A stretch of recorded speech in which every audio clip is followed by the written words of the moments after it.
So let's start with this chapter. ये chapter हमारा है इलेक्ट्रोमैग्नेटिक वेव्स। जितना आपने इलेक्ट्रिसिटी मैग्नेटिज्म में पढ़ा उनका कॉम्बिनेशन है। इलेक्ट्रिसिटी मैग्नेटिज्म में हमने कुछ टर्म्स पढ़ी थी, कुछ टॉपिक्स पढ़े थे, उनमें कुछ गलतियां थी, अब उनको हम थोड़ा सुधारेंगे। जैसे सबसे पहला जो इसमें कॉन्सेप्ट है वो है आपका Maxwell ampere law. Ampere circuital law आपने पढ़ा था। एम्पियर सर्किटल लॉ क्या कहता है? एम्पियर सर्किटल लॉ कहता है integral B dot DL is mu naught times current through the loop. याद है? Integral B dot DL, line integral of electric field, line integral of magnetic field through any उससे loop से is mu naught times current threading the loop. Now that law, उसको सबसे पहले Maxwell भैया ने गलत प्रूव किया कि नहीं भाई ई ना चॉल्वे, ये गलत होता है, ये लॉ में कुछ खामी है। क्या खामी है? उसने सबसे पहले कॉन्सेप्ट दिया डिस्प्लेसमेंट करंट का। अब ये डिस्प्लेसमेंट करंट का कंसेप्ट समझने के लिए सबसे पहले ये देखना पड़ेगा कि line integral of magnetic field mu naught times I, मतलब integral B dot DL mu naught times I में गड़बड़ क्या है। सो पहले वही लिखा। एम्पियर सर्किटल लॉ ने क्या बोला? Line integral of magnetic field over a closed loop C is mu naught times the current through the loop, मतलब integral B dot DL is mu naught times I. ये आपने पढ़ा था। अब consider करो कि आपके पास इस तरह का सेटअप है, ये जो सामने आपको नजर आ रहा है। इस सेटअप में एक पैरेलल प्लेट कैपेसिटर है। इस पैरेलल प्लेट कैपेसिटर में बैटरी है, करंट पास हुआ। ये दो प्लेट्स हैं, दो लूप्स मैंने कंसिडर किए C1 और C2। दो लूप्स मैंने कंसिडर कर लिए C1 और C2 के लिए। सो अगर मैं इंटीग्रल बी डॉट डीएल लगाऊं C1 लूप के लिए तो वो होगा म्यू नॉट टाइम्स आई, क्योंकि इसमें से करंट पास कर रहा है। जैसे ही की को क्लोज करते हैं, कैपेसिटर क्या करता है? Capacitor allows AC to pass, या capacitor allows variable current to pass, but it blocks constant current. So steady state आने तक, till steady state is reached, तब तक तो करंट पास करेगा। तो मैंने की को क्लोज किया, जब तक करंट मैक्सिमम नहीं होता तब तक करंट पास करेगा। उसके बाद capacitor will block that current, उसके बाद करंट जीरो हो जाएगा, but till that point current pass करेगा। वो करंट क्या होगा? कंडक्शन करंट, क्योंकि वो इलेक्ट्रॉन्स की मूवमेंट से आ रहा है। सो जब तक कैपेसिटर फुली चार्ज नहीं होता तब तक करंट पास करेगा। Integral B dot DL C1 loop के लिए होगा। C2 लूप के लिए इंटीग्रल बी डॉट डीएल क्या होगा? जीरो, क्योंकि कैपेसिटर की प्लेट के बीच में हवा है, वहां थोड़ी ना करंट होता है क्या? कैपेसिटर की प्लेट के बाहर जहां पे आपका कंडक्टर है, वहां पे अगर आप लूप कंसीडर करो तो integral B dot DL mu naught times I होगा। कैपेसिटर प्लेट के अंदर इंटीग्रल बी डॉट डीएल क्या होगा? जीरो होगा। मानते हो सारे? ऑनलाइन सब लोग मानते हो ये बात? अब मैक्सवेल भैया ने क्या किया, जरा ध्यान दीजिए। Maxwell showed that this equation is logically inconsistent. To prove this inconsistency उसने एक पैरेलल प्लेट कैपेसिटर लिया। इस पैरेलल प्लेट कैपेसिटर को लेके क्या होगा? इसने दो लूप्स लिए C1 और C2, जो भी मैंने तो पहले भी दिखाए। दो लूप्स लिए C1 और C2, C1 just on the left, C2 just on the right. अगर आप इसमें integral B dot DL C1 loop के लिए लगाते हो वो होगा म्यू नॉट टाइम्स आई।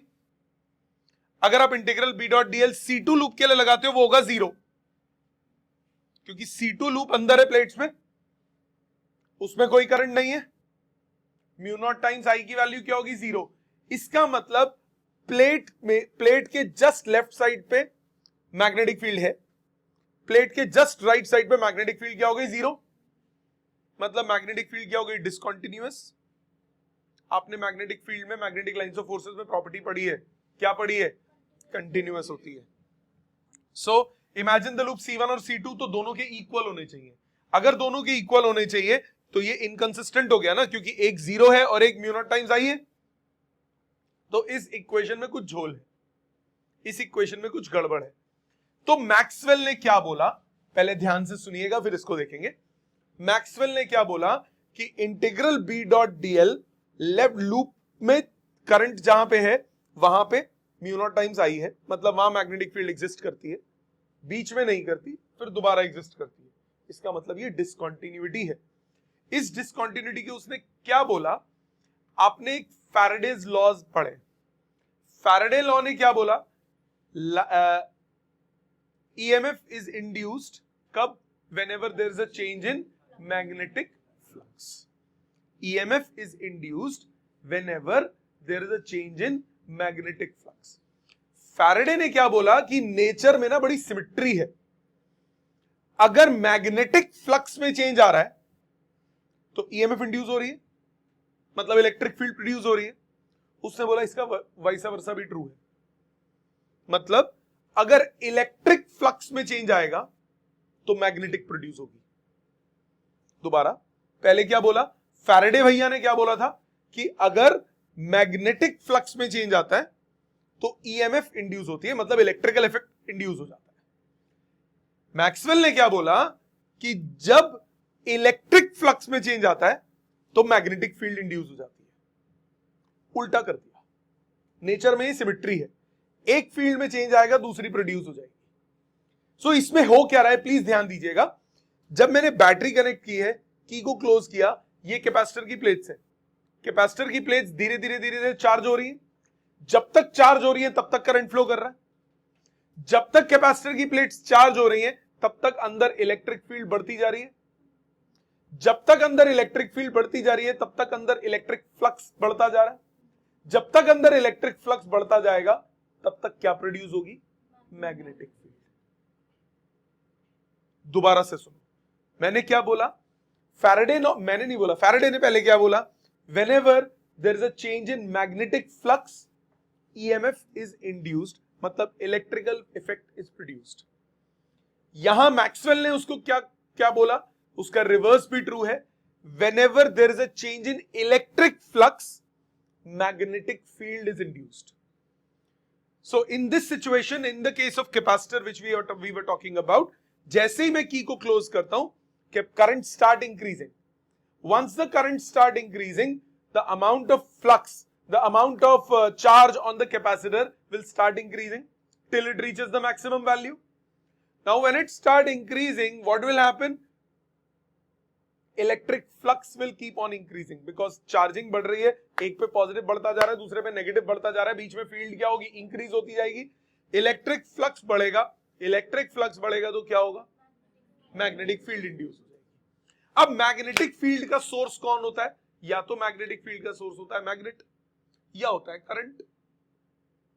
होता है ना? या तो मैग्नेटिक फील्ड कैसे प्रोड्यूस होती है? मैग्नेट से. या मैग्नेटिक फील्ड कैसे प्रोड्यूस होती है? करंट से. होती है ना? यहां तो ना मैग्नेट है ना करंट है. तो उसने बोला कि मैग्नेट की जो प्लेट्स, ये जो कैपेसिटर की जो प्लेट्स हैं, इसमें एक इमेजिनरी करंट है क्योंकि मैग्नेटिक फील्ड प्रोड्यूस हो रही है. अब मैग्नेटिक फील्ड क्योंकि प्रोड्यूस हो रही है तो उसने बोला अंदर एक इमेजिनरी करंट फ्लो कर रहा है. वो इमेजिनरी करंट का नाम क्या दिया उसने? Displacement current. वो एक्चुअल करंट नहीं है. Listen very carefully, there is a very big distinction between what is actual current and what is displacement current. The actual current, what we can call conduction current, is the current which electrons produce. When electrons move, current produces. So that current is the conduction current. Or whenever charge move, physically charge move, तब जो produce होता है, that is conduction current. Now in this situation, there is a current which is not there. There is a change in electric flux, due to which magnetic field is produced. Now source of magnetic field is current. So we say that virtually there is a current in between. असल में नहीं है. There is a virtual current between the plates of the capacitor. That virtual current is known as displacement current. And obviously that will depend upon what? Rate of change of electric flux. क्योंकि electric flux produce कर रहा है ना magnetic field. तो वो current क्या किस पे depend करेगा? Rate of change of electric flux. And that bloody current is known as displacement current. इतनी बात समझ में? So अब इसको देखते हैं. अभी उसी पे आ रहा हूं बेटा, देखो ध्यान से. So मैंने क्या बोला? इंटीग्रल B डॉट dl 0 है अंदर, इंटीग्रल B डॉट dl बाहर है म्यू नॉट टाइम्स I. दोनों इक्वल होने चाहिए पर नहीं है. तो इसको मॉडिफाई किया उसने, एम्पियर मैक्सवेल लॉ बना दिया. उसका नाम नहीं हटाया, सिर्फ अपना नाम नहीं लगाया. देखो दिल का कितना साफ था. नहीं तो क्या करते हैं, अपना लॉ चेंज किया, अपना नाम लगा दिया सिर्फ. मैक्सवेल लॉ नहीं, एम्पियर मैक्सवेल लॉ. पहला काम उसने किया था. उसने क्या बोला? Maxwell found followed a symmetry consideration. यही मैंने अभी बताया था आपको। By Faraday law a changing magnetic field induces electric field, उससे सिमेट्रिकली रिवर्स कर दिया, hence a changing electric field must induce magnetic field. As currents are the usual sources of magnetic field, the changing electric field must be associated with a current. क्योंकि अंदर magnetic field produce हो रही है, तो magnetic field होती है current की वजह से, तो उसने बोला अंदर एक वर्चुअल करंट फ्लो कर रहा है जो एक्चुअल में नहीं है। वो किस वजह से है? वो इमेजिनरी है सिर्फ, क्योंकि अंदर मैग्नेटिक फील्ड है, तो हमने बोला शायद अंदर करंट हो, मैग्नेटिक फील्ड है तो वो शायद अंदर करंट वाला कौन कहलाता है? Displacement current. Maxwell called this current as displacement current to distinguish it from the usual conduction current. Conduction current कौन सा होता है? जो इलेक्ट्रॉन्स की मूवमेंट से आता है। अब मॉडिफाई क्या हुआ? कंडक्शन करंट और डिस्प्लेसमेंट करंट कब कब एग्जिस्ट करेंगे? ये अब क्वेश्चन आया, बताओ कंडक्शन करंट कब एग्जिस्ट करेगा? जब चार्जेस का मूवमेंट होगा। Displacement current is a virtual current, वो कब एग्जिस्ट करेगा? whenever there is a change in electric flux. whenever there is a change in electric flux क्या प्रोड्यूस होती है? मैग्नेटिक फील्ड, और वो मैग्नेटिक फील्ड के लिए हम क्या बोलते हैं? कौन रिस्पॉन्सिबल है? Displacement current, which is the virtual current. ठीक, अब conduction current exist in the connecting wires and displacement current exist in the gap between the plates. ये clear? Conduction current is due to time varying magnetic field and displacement current is due to time varying electric field. Ampere ने क्या modify किया, अब उसको देखेंगे। Maxwell ने क्या assume किया कि कोई ना कोई करंट बीच में जरूर होगा जो कि क्या करेगा? चार्जिंग में हेल्प कर रहा है और बीच में मैग्नेटिक फील्ड प्रोड्यूस कर रहा है। उसने उस करंट को क्या नाम दे दिया? Displacement current. Modified ampere law क्या है? इसको देखने, रजिस्टर खोल लीजिए, साथ में ये लिखना पड़ेगा आपको, क्योंकि अभी हम न्यूमेरिकल्स भी करेंगे साथ साथ, तो मैथमेटिकली चीजें काम आएंगी। मॉडिफाई एम्पियर लॉ है integral B dot DL is mu naught times conduction current plus displacement current. तो उसने ये साथ में जोड़ दिया, integral B dot DL is mu naught times conduction current plus displacement current. Integral B dot DL is mu naught times conduction current plus displacement current. अब इधर notice करो, ये चीज क्या है? Displacement current. So displacement current का formula क्या है? Epsilon naught D phi E by D T. ये है डिस्प्लेसमेंट करंट का फॉर्मूला। सो कंडक्शन करंट, जो आपका एम्पियर लॉ था वो क्या था? Integral B dot DL is mu naught times I, और वो आई कौन सा था? सिर्फ कंडक्शन करंट। एम्पियर का ने जो मैक्सवेल लॉ को वो किया मॉडिफाई, तो ये बन गया integral B dot DL is mu naught times I plus I D. इसमें पहला आई कौन है? Conduction current. आई डी कौन है? Displacement current. और डिस्प्लेसमेंट करंट की वैल्यू किस पे डिपेंड करती है? Rate of change of electric flux पे। तो डिस्प्लेसमेंट करंट कितना हो गया? Epsilon naught D phi E by D T. क्या ये सबको बात क्लियर है बेटे? ऑनलाइन बच्चों आप सबको क्लियर है? Yes, sir. Yes, sir. Formulas लिख लिए? Yes, sir. आगे ध्यान दीजिए। अब डिस्प्लेसमेंट करंट के और एक्सप्रेशंस भी हैं। Conduction current is the current due to the flow of charges in the conductor. Displacement current is due to the change of electric field. अब ये ध्यान दो, ये जो फॉर्मूला आपको नजर आ रहा है, epsilon naught D phi E by D T, मैंने आपको बताया, ध्यान देना बेटा, ये कैसे बन रहा है इधर ध्यान दो। इलेक्ट्रिक फ्लक्स को आप क्या लिख सकते हो? इलेक्ट्रिक फील्ड इनटू एरिया लिख सकते हो। सो वो एरिया बाहर आ गया, rate of change of electric flux बचा, इलेक्ट्रिक फील्ड बचा। ये दूसरा रिलेशन हो गया, न्यूमेरिकल्स में काम आते हैं सब, कोई भी रिलेशन काम आ सकता है। तीसरा, इलेक्ट्रिक फील्ड आपने क्या पढ़ा? Voltage by distance, E is equal to V by D, पढ़ा है कि नहीं? तो डिस्टेंस बाहर आ गया, वोल्टेज अंदर रह गई। और A epsilon naught by D आपने पैरेलल प्लेट कैपेसिटर की कैपेसिटेंस पढ़ी है, A epsilon naught by D, तो उसकी जगह आ गया C, तो C into DV by D T. तो ये चार एक्सप्रेशंस हैं, इन चारों पे बेस्ड न्यूमेरिकल्स बन सकते हैं। कौन सा? लिख लीजिए फॉर्मूलाज ये साथ साथ। डिस्प्लेसमेंट करंट का relation epsilon naught D phi E by D T. दूसरा रिश्ता epsilon naught into area into rate of change of electric field. तीसरा इलेक्ट्रिक फील्ड को वोल्टेज बाय डिस्टेंस लिख दे, so A epsilon naught by D into DV by D T, और चौथा capacitance into DV by D T. ये relation लिख लीजिए, काम के रिलेशन है, न्यूमेरिकल्स डायरेक्टली बनते हैं इस पे बेस्ड, आज हम करेंगे भी। This chapter comes for 3 marks in boards. इसमें समझने वाला पार्ट सिर्फ ये है और 2 टॉपिक आगे के हैं, बाकी लर्निंग वर्क इसमें थोड़ा ज्यादा है, इसमें लर्निंग वर्क थोड़ा ज्यादा है। मैथमेटिकल ये चैप्टर ज्यादा नहीं है, मैथमेटिकल नहीं है, राइटअप ज्यादा है, दैट इज वाई मैं पीपीटी के फॉर्म में करवा रहा हूं। अदरवाइज तो जिसमें मैथमेटिकल ज्यादा उसमें स्टेप्स लिखने पड़ते हैं, ये बस इतना ही मैथमेटिकल, इसमें ज्यादा मैथमेटिकल है नहीं।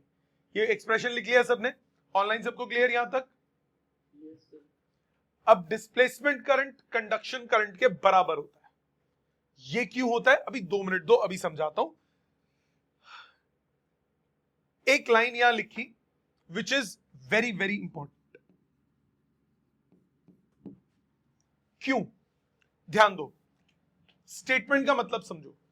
क्वेश्चन इसमें बोला डिस्प्लेसमेंट करंट और conduction current individually, displacement current और कंडक्शन करंट इंडिविजुअली कंटिन्यूअस नहीं है। मतलब बैटरी से कंडक्शन करंट निकलता है, कंडक्शन करंट एक प्लेट तक पहुंचा, फिर 0 हो गया, 0 रहा, फिर दोबारा स्टार्ट हो गया, तो डिसकंटिन्यूअस हो गया ना, पहले है फिर नहीं है फिर है। सेम डिस्प्लेसमेंट करंट, पहले नहीं है फिर है फिर नहीं है। तो कंडक्शन और डिस्प्लेसमेंट करंट ओवरऑल दोनों के दोनों इंडिविजुअली डिसकंटिन्यूअस है, बट दोनों का सम कंटिन्यूअस है। क्यों?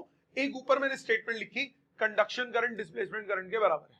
अभी मैं प्रूफ भी करूंगा, कंडक्शन करंट डिस्प्लेसमेंट करंट के बराबर है।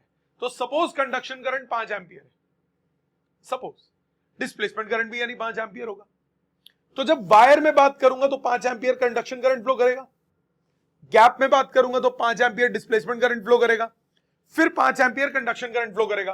तो सर्किट में हर तरफ करंट कितना हो गया? 5 एम्पियर 5 एम्पियर 5 एम्पियर 5 एम्पियर। इसका मतलब आईसी प्लस आईडी पहले भी 5 एम्पियर है, गैप में भी 5 एम्पियर हुआ, बाद में भी 5 एम्पियर हुआ, तो दोनों का सम तो कंटिन्यूअस हो गया कि नहीं हो गया? दोबारा सुनो, मैंने बोला कंडक्शन करंट और डिस्प्लेसमेंट करंट इक्वल है, दोनों इंडिविजुअली वो नहीं है कंटिन्यूअस, बट दोनों का सम कंटिन्यूअस है। जब बाहर बात करता हूं तो सिर्फ कंडक्शन करंट होता है, गैप में बात करूंगा तो सिर्फ डिस्प्लेसमेंट करंट होगा, दोनों का सम हमेशा क्या रहेगा? सेम रहेगा।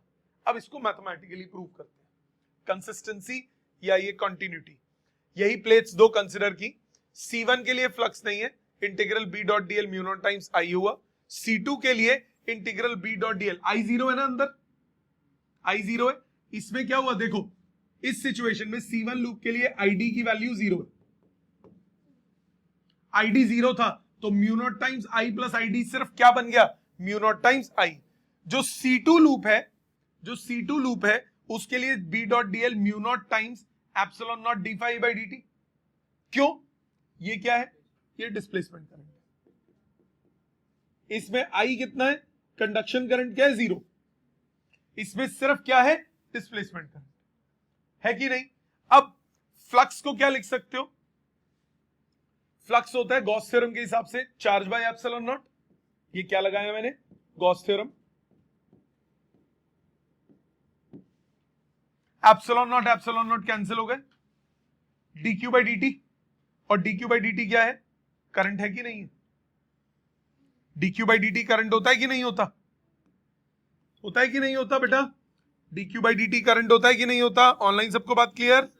सो इसका मतलब C2 लूप के लिए भी overall mu naught times I आ गया ना आंसर में। तो चाहे C1 लूप बोलूं चाहे C2 लूप बोलूं, दोनों के लिए overall result mu naught times I होगा। तो यानी ये कंसिस्टेंट है। कंसिस्टेंट होने का मतलब टोटल दोनों लूप्स के लिए सेम होगा। The sum IC plus ID has an important property of continuity along any closed path. जैसे इधर देखो एक बार, अगर मैं C1 लूप के लिए बात करता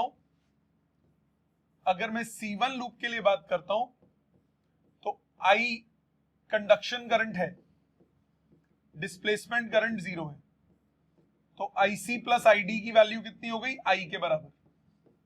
अगर मैं C2 लूप के लिए बात करता हूं तो कंडक्शन करंट 0 है, डिस्प्लेसमेंट करंट है वो I के बराबर है। अभी प्रूव किया डिस्प्लेसमेंट करंट I के बराबर है, तो इसका मतलब इधर भी सम कितना हो गया? I के। यही चीज पहले भी लिखी थी मैंने कि IC प्लस ID क्या रहेगा? हमेशा कंटिन्यूअस रहेगा। IC जब IC है मतलब कंडक्शन करंट है तो डिस्प्लेसमेंट करंट 0 है, जब डिस्प्लेसमेंट करंट है तो कंडक्शन करंट 0 है।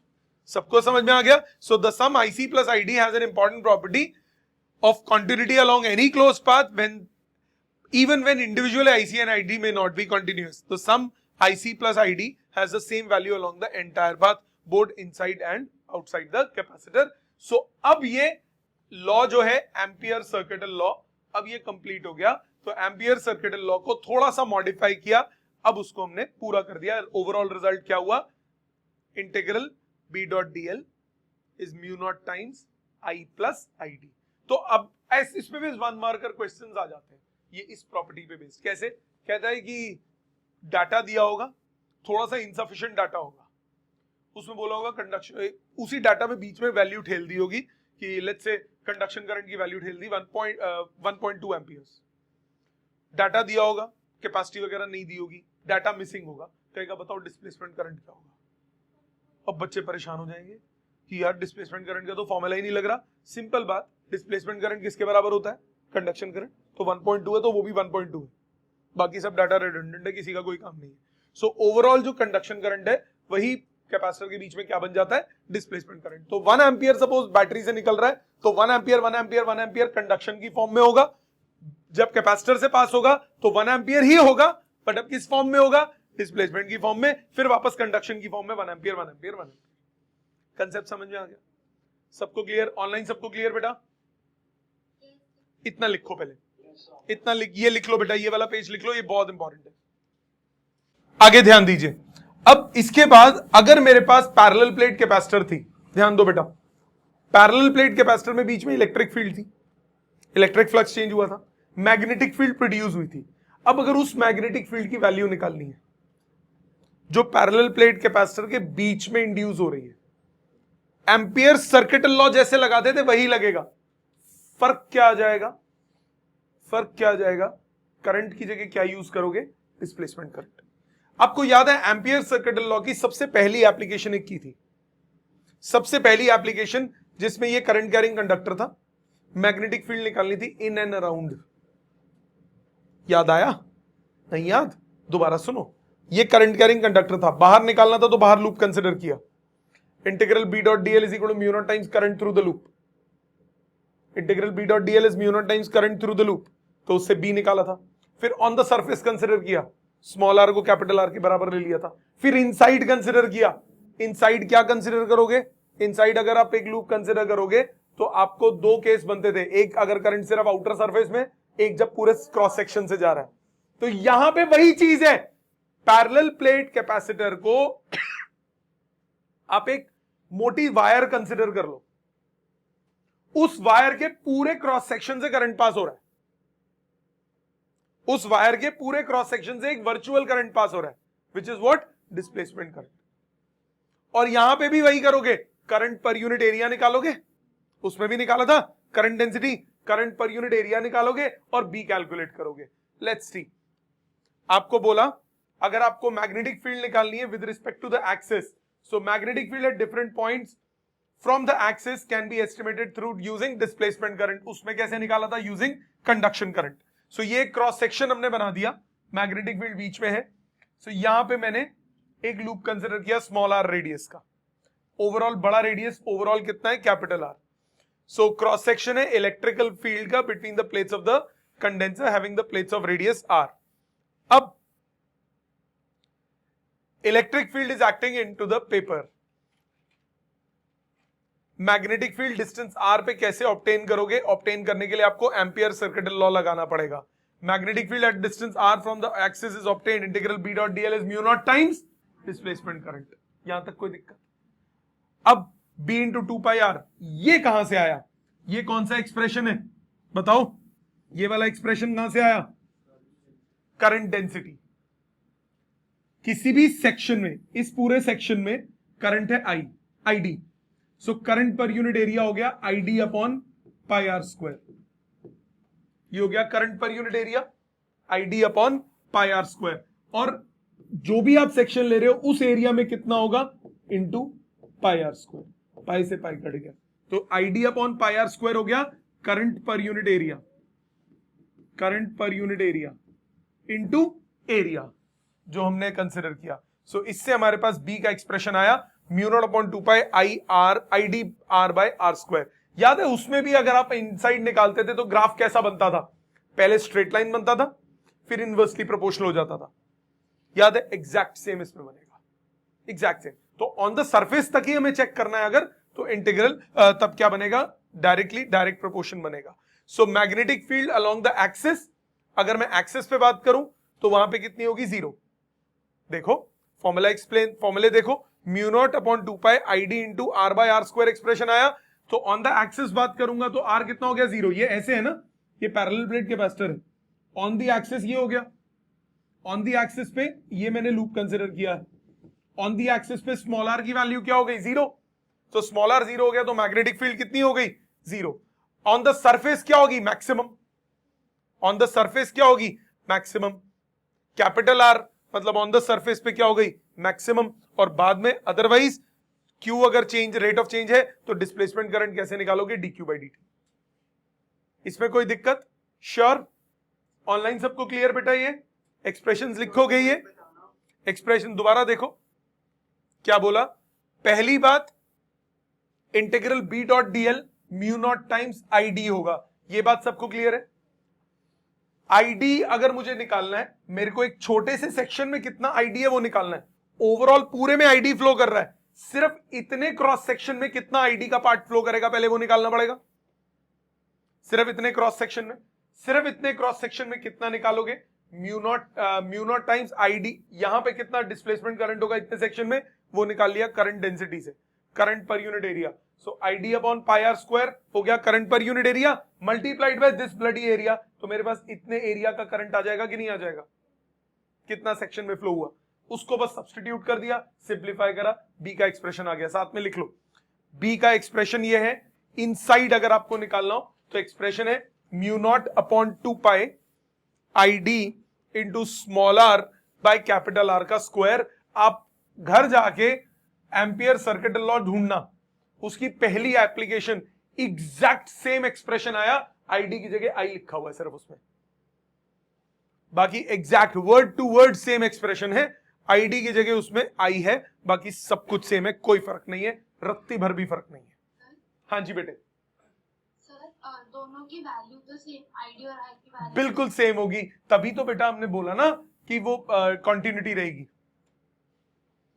ये हम प्लेट्स के बीच में बात कर रहे हैं तो यहां पे हम आई नहीं ले सकते, because there is no conduction current which is flowing between the plates, only a virtual current is flowing. And how, what part of virtual current is flowing through any cross section, वो मैंने यहां पे निकाला है, ठीक है। सो साथ में स्टार लगा के फर्स्ट पॉइंट लिखिए, on the axis,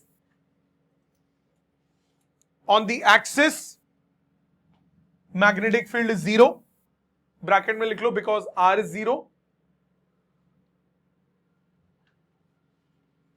because small r is 0, and magnetic field at a distance capital R is maximum. Magnetic field at a distance capital R is maximum, और ये वैल्यू क्या होगी, mu naught I by 2 pi R, straight conductor का formula, mu naught I by 2 pi R, R क्या है, capital R, क्योंकि हम just outer surface पे देख रहे हैं। समझ में आ गया लॉजिक, एग्जैक्ट क्लियर? अब इनको देखो, अगर ध्यान से सोचो तो रट्टा मारने की भी जरूरत नहीं है, आराम से चीज समझ में आती है। हाँ जी, बाहर वाले की वजह से mu naught I by 2 pi R होगा, इसमें आईडी है, आई होगा उसमें, इसमें आईडी यूज होगा। अगर आउटसाइड देखोगे तो वहां पे करंट कौन सा है, कंडक्शन है, डिस्प्लेसमेंट है, तो वहां आई यूज होगा, या अंदर क्या यूज होगा, आईडी यूज होगा, कंसेप्ट सेम है। हाँ, छोटा सा एरिया लेंगे तो उसमें से कितनी है वो देख रहे थे, ठीक है। इस पे अभी न्यूमेरिकल्स भी करेंगे। अब आ जाते हैं क्वेश्चंस पे। रजिस्टर खोलिए, क्वेश्चन साथ में लिखिएगा। क्वेश्चन के साथ आपको टाइम दूंगा करने के लिए, पहले लॉजिकली सोचेंगे फिर मैं आपको टाइम दूंगा। कह रहे parallel plate condenser has two circular metal plates of radius 10 centimetre separated by certain distance. The condenser is being charged with a variable electric field at the rate of इतना displacement current. अब displacement current का expression निकालो। displacement current का expression क्या था? epsilon naught d phi e by dt। 2 minute रुक जाओ, बाद में लिखना। epsilon naught d phi e by dt। I'll give you time to copy. Just wait for 2 minutes। पहले चीजें समझो, अप्रोच समझो, न्यूमेरिकल्स करने कैसे। इजी है, 3-4 फॉर्मूला जो आपने लिखे बस वही घुमा फिरा के वही लग जाने। क्या बोला? Parallel plate condenser has 2 circular plates, 2 circular plates हैं, उनका रेडियस दिया 10 centimetre separated by certain distance. Condenser is being charged by variable electric field, ये दिया हुआ आपको dE by dt, variable electric field. उसका फॉर्मूला था epsilon not d phi e by dt। phi को क्या लिखते हो? Electric field into area, area बाहर ले जाओगे, epsilon not area dE by dt। यही एक्सप्रेशन लिखा, सब कुछ पता है। एप्सिलॉन नॉट बचपन से पता है आपको, यही एक्सप्रेशन बताया अभी मैंने। डायरेक्ट फॉर्मूला लगाओ, एरिया की जगह क्या आ गया? पाई आर स्क्वायर, रेडियस गिवन है, एप्सिलॉन नॉट आपको पता है, dE by dt पता है, वैल्यू सब्सटीट्यूट करोगे, dE by dt पता है, आईडी की जगह वैल्यूज डालो, आपके पास ओवरऑल रिजल्ट आ जाएगा। समझ में आ गया? पहला क्वेश्चन क्लियर? मैं एक बार करा दूं फिर मैं रिवर्स कर दूंगा, आप लिख लेना आराम से। ठीक, अगले क्वेश्चन पे आ जाते हैं। अगला क्वेश्चन कह रहा है voltage between the plates of parallel plate. अब वोल्टेज की टर्म्स में एक्सप्रेशन जरा देखो कौन सा था? यही एक्सप्रेशन था। इलेक्ट्रिक फील्ड को क्या लिख दिया था? Voltage by distance. ठीक है ना? सो अब आपको, और वोल्टेज बाय डिस्टेंस, और बाहर क्या बन गया था? A epsilon naught by D, वो क्या था? कैपेसिटी। कैपेसिटी की वैल्यू गिवन है। Voltage between the plates of a parallel plate capacitor is of capacity इतना, is charging at, changing at the rate of, ये चेंजिंग होगा at the rate of 10 volt per second. Charging नहीं होगा, changing होगा। Changing at the rate of 10 volt per second. मतलब क्या दे दिया? dV by dt दे दिया, dV by dt दे दिया। आपको कैपेसिटी पता है, क्या formula? C into dV by dt। यही एक्सप्रेशन है, सीधा मल्टीप्लाई करोगे आपके पास आंसर आ गया। कैपेसिटी आपको मालूम है, dV by dt आपको मालूम है, डिस्प्लेसमेंट करंट ये होता है, इससे हमारे पास ये एक्सप्रेशन बनता है। कितना आंसर आएगा? C dV by dt, C पता है, dV by dt पता है, रिजल्ट मेरे पास आ गया 20 माइक्रो एम्पियर। क्लियर? समझ में आया? और देखो, आपको बोला a parallel condenser has conducting plates of radius 8 separated by distance of 2 millimetre. अब डिस्टेंस दे दिया, स्मॉल डी वाला expression. It is charged by the external source with a constant charging current of 0.15 ampere. ये क्या दे दिया? आई दे दिया। ठीक है? डिस्प्लेसमेंट करंट कितना होगा बताना? कौन सा एक्सप्रेशन लगेगा वो बताना? कौन सा लगेगा? सोचो, सोच ले फिर से।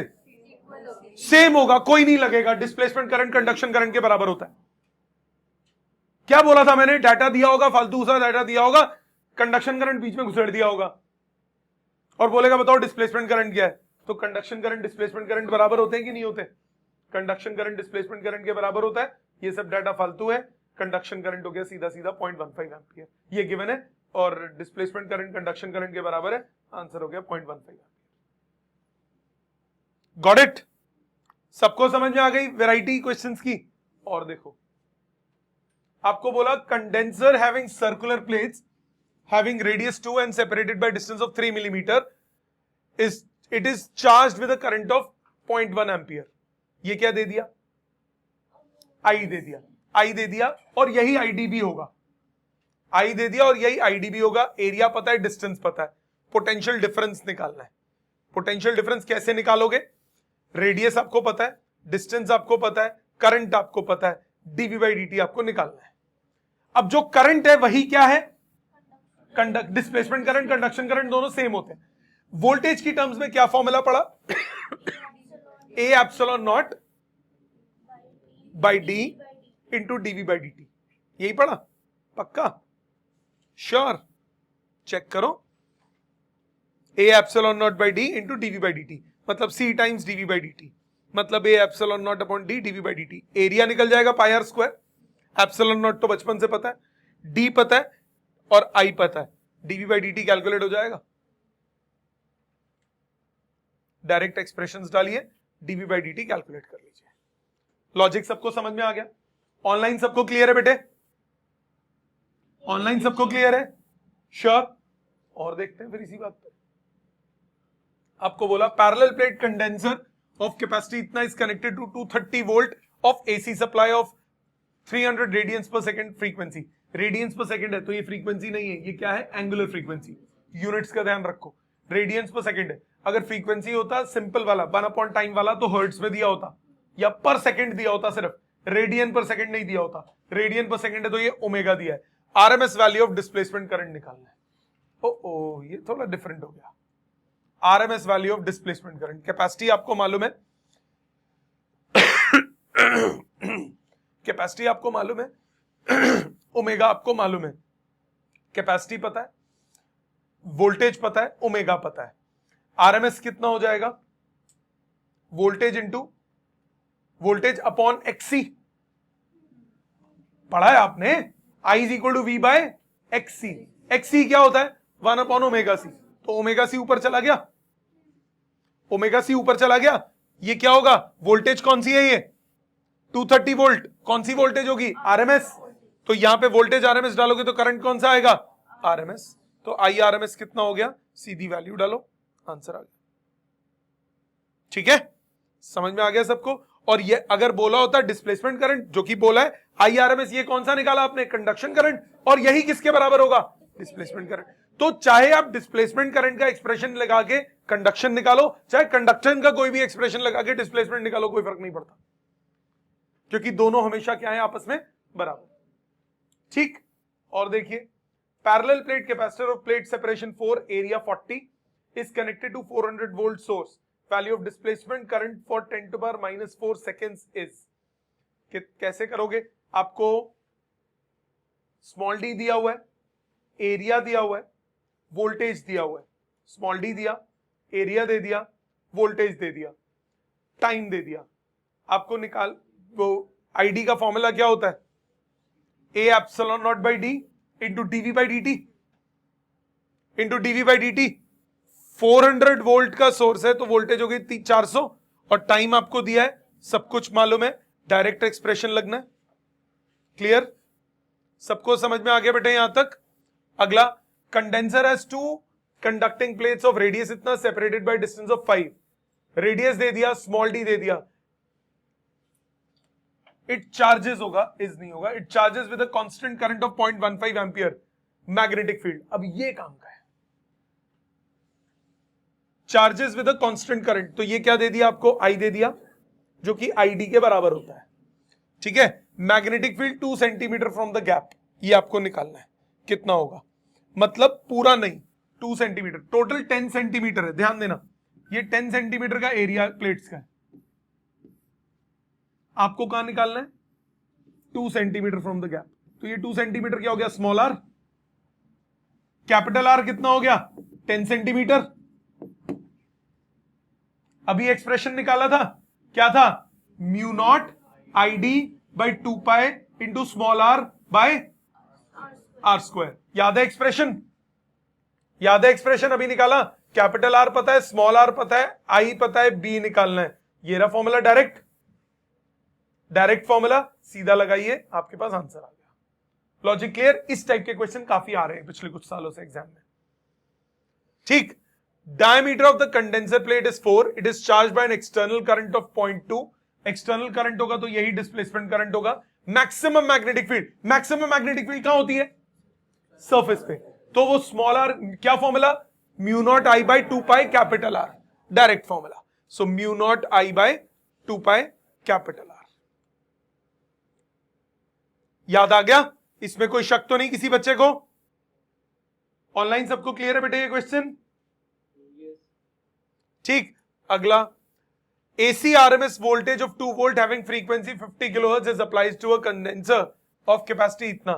Maximum value of magnetic field between the plates, maximum value of magnetic field फिर से कहां होगा? सरफेस पे होगा, होगा ना सरफेस पे। So maximum value of magnetic field आपको निकालना है। वोल्टेज दिया हुआ है आपको, फ्रीक्वेंसी दी हुई है, कैपेसिटी दी हुई है। वोल्टेज, फ्रीक्वेंसी और कैपेसिटी से आप क्या निकाल सकते हो? एक्सी निकाल सकते हो। उससे आई का expression V into XC, V upon XC, XC क्या होता है? Omega C. इससे आप करंट कैलकुलेट कर सकते हो कि नहीं कर सकते? करंट कैलकुलेट हो गया। करंट निकालने के बाद मैग्नेटिक फील्ड निकल जाएगा। कहां निकालना है magnetic field? On the surface निकालना है। ध्यान दो, करंट कहां पे है? ये आपको maximum value of magnetic field बोला। मैक्सिमम वैल्यू कहां होगी? On the surface. On the surface होगा, ऑन द सरफेस होगा तो पहले करंट कैलकुलेट किया, करंट कैलकुलेट करने के बाद सरफेस पे आपने मैग्नेटिक फील्ड कैलकुलेट कर दिया।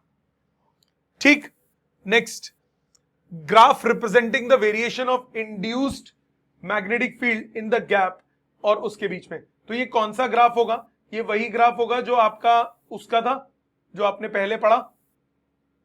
कौन सा पहले? जो एम्पियर सर्किट लॉ। तो पहले स्ट्रेट लाइन होगा, इसमें ऑन द सरफेस तक देखना होता है तो स्ट्रेट लाइन ग्राफ बनेगा सर। पहला, second option, third option, fourth option. बताओ कौन सा होगा? फर्स्ट वाला, क्योंकि मैग्नेटिक फील्ड डायरेक्टली प्रोपोर्शनल होता है।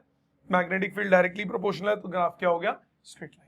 लास्ट क्वेश्चन, उसके बाद मैं रुक जाऊंगा। आप सारे क्वेश्चंस लिखिएगा अपने हाथ से। कह रहे हैं magnetic field between the plates of radius 12 centimetre separated by distance of 4 millimetre of a parallel plate capacitor of capacitance 100 picofarad along the axis of plate having conduction current इतना। along the axis क्या होगा answer? 0। along the axis magnetic field का expression कितना होता है? 0। समझ में आ गई सबको बात? ऑनलाइन सबको क्लियर बेटे? श्योर? 100%। अब हम चलेंगे नेक्स्ट टॉपिक पे। उससे पहले नहीं, एक क्वेश्चन और है, सेकंड लास्ट था ये। Potential difference varying at the rate of इतना, क्या दे दिया? dv by dt is applied to the plates of a capacitor of capacity 2 microfarad. So c into dv by dt आपको क्या दे देगा? Displacement current. c into dv by dt आपको क्या दे देगा? Displacement current. मैग्नेटिक फील्ड निकालता है as पे, magnetic field निकालना है एज पे। एज पे मैग्नेटिक फील्ड का मतलब क्या हुआ? On the surface. On the surface magnetic field का डायरेक्ट फॉर्मूला क्या होता है? Mu naught I by 2 pi R, mu naught I D by 2 pi R. खत्म, डायरेक्ट एक्सप्रेशन। समझ में आ गया? खुद किया ना ये तुमने? लॉजिक क्लियर सबको बेटा? अब हम आगे के टॉपिक पे चलने से पहले आप ये सारे क्वेश्चंस मैं बैक कर रहा हूं, एक एक करके क्वेश्चंस अपने रजिस्टर में लिखिए ताकि घर जाके आप रिपीट कर सके। ठीक है, लेट्स कंटिन्यू। अब मैक्सवेल भैया ने क्या किया? मैक्सवेल ने ना पूरे इलेक्ट्रोमैग्नेटिज्म को एक्सप्लेन करने के लिए बोला कि कुछ इक्वेशंस हैं जो पूरे इलेक्ट्रोमैग्नेटिज्म को एक्सप्लेन करती हैं। उन इक्वेशंस को उसने नाम दिया मैक्सवेल इक्वेशंस। इनमें सबसे पहली इक्वेशन कौन सी है? कह रहा है Maxwell equations are related to electric and magnetic field vectors E and B and their sources which are electric charges and currents. In the absence of any dielectric or magnetic material, the four Maxwell equations are integral E dot ds is q by epsilon naught. बचपन से पढ़ी हुई है, Gauss theorem in electrostatics. It establishes the relation between net charge enclosed in the closed volume to the total electric flux associated with the surface area. पता है ना ये आपको? इसकी जो दूसरी इक्वेशन है integral B dot ds equal to 0, ये कौन सी है? Gauss theorem in magnetism. Gauss theorem in magnetism याद है ना सबको ये? So right hand side of the above equation confirms that the equal number of magnetic lines of force enter and leave the certain volume as they are closed curves. दूसरा, it shows isolated magnetic monopoles do not exist. मालूम है सबको? ये हमने पहले पढ़ी हुई है इक्वेशंस। थर्ड इक्वेशन जो है वो भी आपकी जानी पहचानी, कौन सी है ये? Faraday's laws of electromagnetic induction, E is equal to minus d5 by dt. Small e मतलब EMF. EMF क्या होता है? Integral E dot dl is minus d5 by dt. Faraday's laws of electromagnetic induction. This law shows that time varying magnetic field induces electrical field. चौथी equation जो है integral B dot dl is mu naught times IC plus ID. कौन सी equation है ये जो आज पढ़ी हमने? Ampere Maxwell equation. सो ये है चौथी इक्वेशन। तो ये चार इक्वेशन जो है ये आपकी काम आएंगी। This relates to the magnetic field induced due to changing electric flux as well as current due to the flow of charges. Above four equations are known as Maxwell equations. These equations coupled with Lorentz force. Lorentz force कौन सी होती है? जब electric field और magnetic दोनों की combination में charge particle move करता है. So QE plus Q into V cross B, ये पांचों इक्वेशंस यूज करते हैं हम, मैक्सवेल इक्वेशंस और Lawrence. So Maxwell equations along with Lawrence force gives a complete description of magnetic interactions. कैसे काम करते हैं उसके लिए अब हम वेव्स की बात करेंगे. वेव्स कौन कौन सी होती हैं? वेव्स आपकी होती हैं, वेव्स कौन कौन से टाइप की होती हैं? 3 तरह की होती हैं. सबसे पहली मैकेनिकल वेव्स. मैकेनिकल वेव्स मतलब जिसमें मैटर की मूवमेंट होती है, जिसमें चार्ज क्रेस्ट और ट्रफ बनता है, जैसे साउंड वेव्स, ये एक मैकेनिकल वेव्स है. जैसे ओशियनिक वेव्स, पानी में जो रिपल्स उठते हैं. जैसे वेव्स ऑन स्ट्रिंग्स, सितार वगैरह पे जो वेव्स होती हैं, ये सब क्या होती हैं? आपकी मैकेनिकल वेव्स. दूसरी कौन सी होती है? Electromagnetic waves. इलेक्ट्रोमैग्नेटिक वेव्स कौन कौन सी जो आज हम पढ़ेंगे? जैसे लाइट, रोशनी, इट्स एन इलेक्ट्रोमैग्नेटिक वेव. रोशनी की जितनी तरंगे होती हैं ये इलेक्ट्रोमैग्नेटिक वेव्स होती हैं. जैसे UV rays, X rays, gamma rays, ultraviolet rays, radio waves, ये सारी की सारी क्या होती हैं? इलेक्ट्रोमैग्नेटिक. डिटेल में हम पढ़ेंगे. ठीक.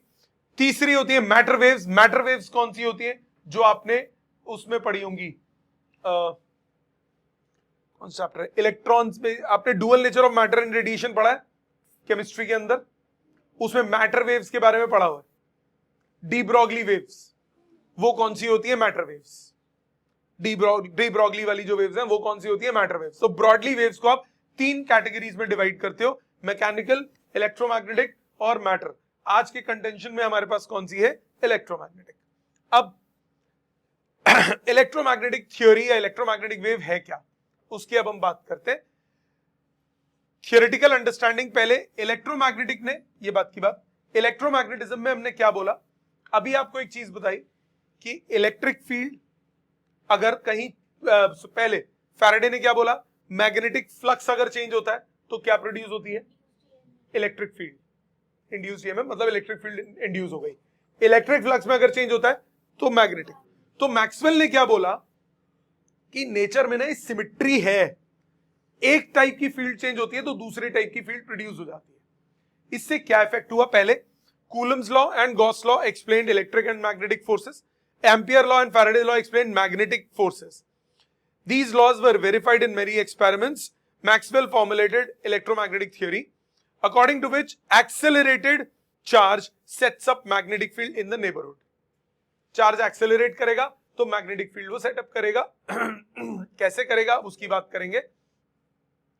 इसने क्या प्रिडिक्ट किया? इसने प्रिडिक्ट किया इलेक्ट्रोमैग्नेटिक वेव्स के बारे में. कहता है time varying electric and magnetic field propagate करती है स्पेस में. Speed of waves turned out to be close to the speed of light. मतलब उसने क्या कंक्लूजन साथ में निकाला कि जो लाइट है that is also an electromagnetic wave. Light जो है वो इलेक्ट्रोमैग्नेटिक वेव्स है. हर्ट्ज एक्सपेरिमेंट ने उसको प्रैक्टिकली डेमोन्स्ट्रेट किया. कैसे किया अभी बाद में करेंगे. ये सिर्फ जनरल नॉलेज है कि हर्ट्ज ने क्या किया और मार्कोनी ने क्या किया और उसने क्या किया, मैंने क्या किया. मेन है कि अब ये हुई क्या? Electromagnetic waves. इलेक्ट्रोमैग्नेटिक वेव किस चीज पे काम करती है? इलेक्ट्रोमैग्नेटिक वेव होती है, इलेक्ट्रोमैग्नेटिक वेव में इलेक्ट्रिक और मैग्नेटिक फील्ड दोनों में वेरिएशन होती है इन म्यूचुअली परपेंडिकुलर डायरेक्शंस. मतलब अगर मैग्नेटिक फील्ड टाइम के साथ वेरी करेगी तो इलेक्ट्रिक फील्ड भी टाइम के साथ वेरी करेगी, क्योंकि एक में चेंज दूसरे को प्रोड्यूस करता है. Time varying magnetic field gives rise to electric field. Magnetic field can produce an electric field. Maxwell proposed modification जो आपने पढ़ा, time varying electric field produces magnetic field. मतलब ये वो सिमेट्री वाली बात हो गई. So this gives to a new way to create magnetic field. Also gives equations of electromagnetic symmetry. कैसे काम करता है सिमेट्री का, और ये बहुत काम की चीज है. टाइम वेरिंग मैग्नेटिक फील्ड होगा. अगर मैग्नेटिक फील्ड फ्लक्स टाइम के साथ चेंज होगा तो फैराडे लॉ लग के क्या होगा? Time varying magnetic field produce हो जाएगी. Time varying magnetic field produce होगी तो क्या होगा? Time varying electric flux change produce होगा. फिर एम्पियर लॉ लगा तो क्या प्रोड्यूस हुआ? Time varying electric field. Time varying electric field होगी, फिर से फ्लक्स चेंज होकर मैग्नेटिक फ्लक्स हो जाएगा. तो ये साइकिल बन जाता है. इलेक्ट्रिक और मैग्नेटिक फील्ड का आपस में साइकिल बन जाता है. ईएम वेव्स कैसे प्रोड्यूस होती है? एक में चेंज दूसरे को प्रोड्यूस करता है. सो दोनों आपस में म्यूचुअली परपेंडिकुलर होती है. नोटिस करो यहां पे ध्यान से, ये ग्राफ ये जो मैं बना रहा हूं ये बहुत इंपॉर्टेंट है, ध्यान देना प्लीज. इलेक्ट्रोमैग्नेटिक वेव क्या होती है? इलेक्ट्रोमैग्नेटिक वेव में इलेक्ट्रिक फील्ड, मैग्नेटिक फील्ड और प्रोपगेशन तीनों के तीनों एक दूसरे के क्या होते हैं, म्यूचुअली परपेंडिकुलर। इलेक्ट्रिक फील्ड अगर वाई एक्सिस में वेरी कर रही है, मूव एक्स के अलॉन्ग ही कर रही है, इलेक्ट्रिक फील्ड वाई एक्सिस में वेरी कर रही है, मैग्नेटिक फील्ड जेड एक्सिस में वेरी कर रही है। मूव दोनों की दोनों कहां कर रही है, अलॉन्ग एक्स एक्सिस। तो तीनों म्यूचुअली परपेंडिकुलर हो गए। तीन कौन, propagation of wave, electric field और मैग्नेटिक फील्ड। इलेक्ट्रिक और मैग्नेटिक फील्ड अब इस डायग्राम में क्लियरली देख सकते हो, इलेक्ट्रिक फील्ड ऊपर जा रही है, नीचे जा रही है, वाई एक्सिस में प्रोपगेट कर रही है, मैग्नेटिक फील्ड जेड एक्सिस में प्रोपगेट कर रही है, और वेव किधर मूव कर रही है, एक्स एक्सिस के अलॉन्ग। क्या ये विजिबली क्लियर होता है सबको ऑनलाइन? क्या ये सबको क्लियर है? So time varying electric and magnetic field are mutually perpendicular to each other and also perpendicular to the direction of propagation of this wave. The electric vector is responsible for optical effects of electromagnetic wave and is called light vector. आगे भी अभी लिखा होगा, don't worry. Electromagnetic wave is radiated by an accelerated charge and which propagates through space as coupled electric and magnetic field oscillating perpendicular to each other and the direction of propagation of wave. Logically समझो पहले। एक charge particle rest पे है, एक charge particle rest पे है, वो आसपास क्या प्रोड्यूस करेगा, इलेक्ट्रिक फील्ड प्रोड्यूस करेगा। अगर कोई रेस्ट पे चार्ज पार्टिकल है तो वो आसपास क्या प्रोड्यूस करेगा, इलेक्ट्रिक फील्ड प्रोड्यूस करेगा। चेंज तो नहीं होगी इलेक्ट्रिक फील्ड, ईएम वेव नहीं आएगी। अगर कोई चार्ज पार्टिकल यूनिफॉर्म स्पीड से मूव कर रहा है, यूनिफॉर्म स्पीड से मूव कर रहा है मतलब करंट क्या हो गया, कांस्टेंट। कांस्टेंट करंट होगा तो आसपास मैग्नेटिक फील्ड प्रोड्यूस होगी, पर वो मैग्नेटिक फील्ड क्या होगी, कांस्टेंट होगी।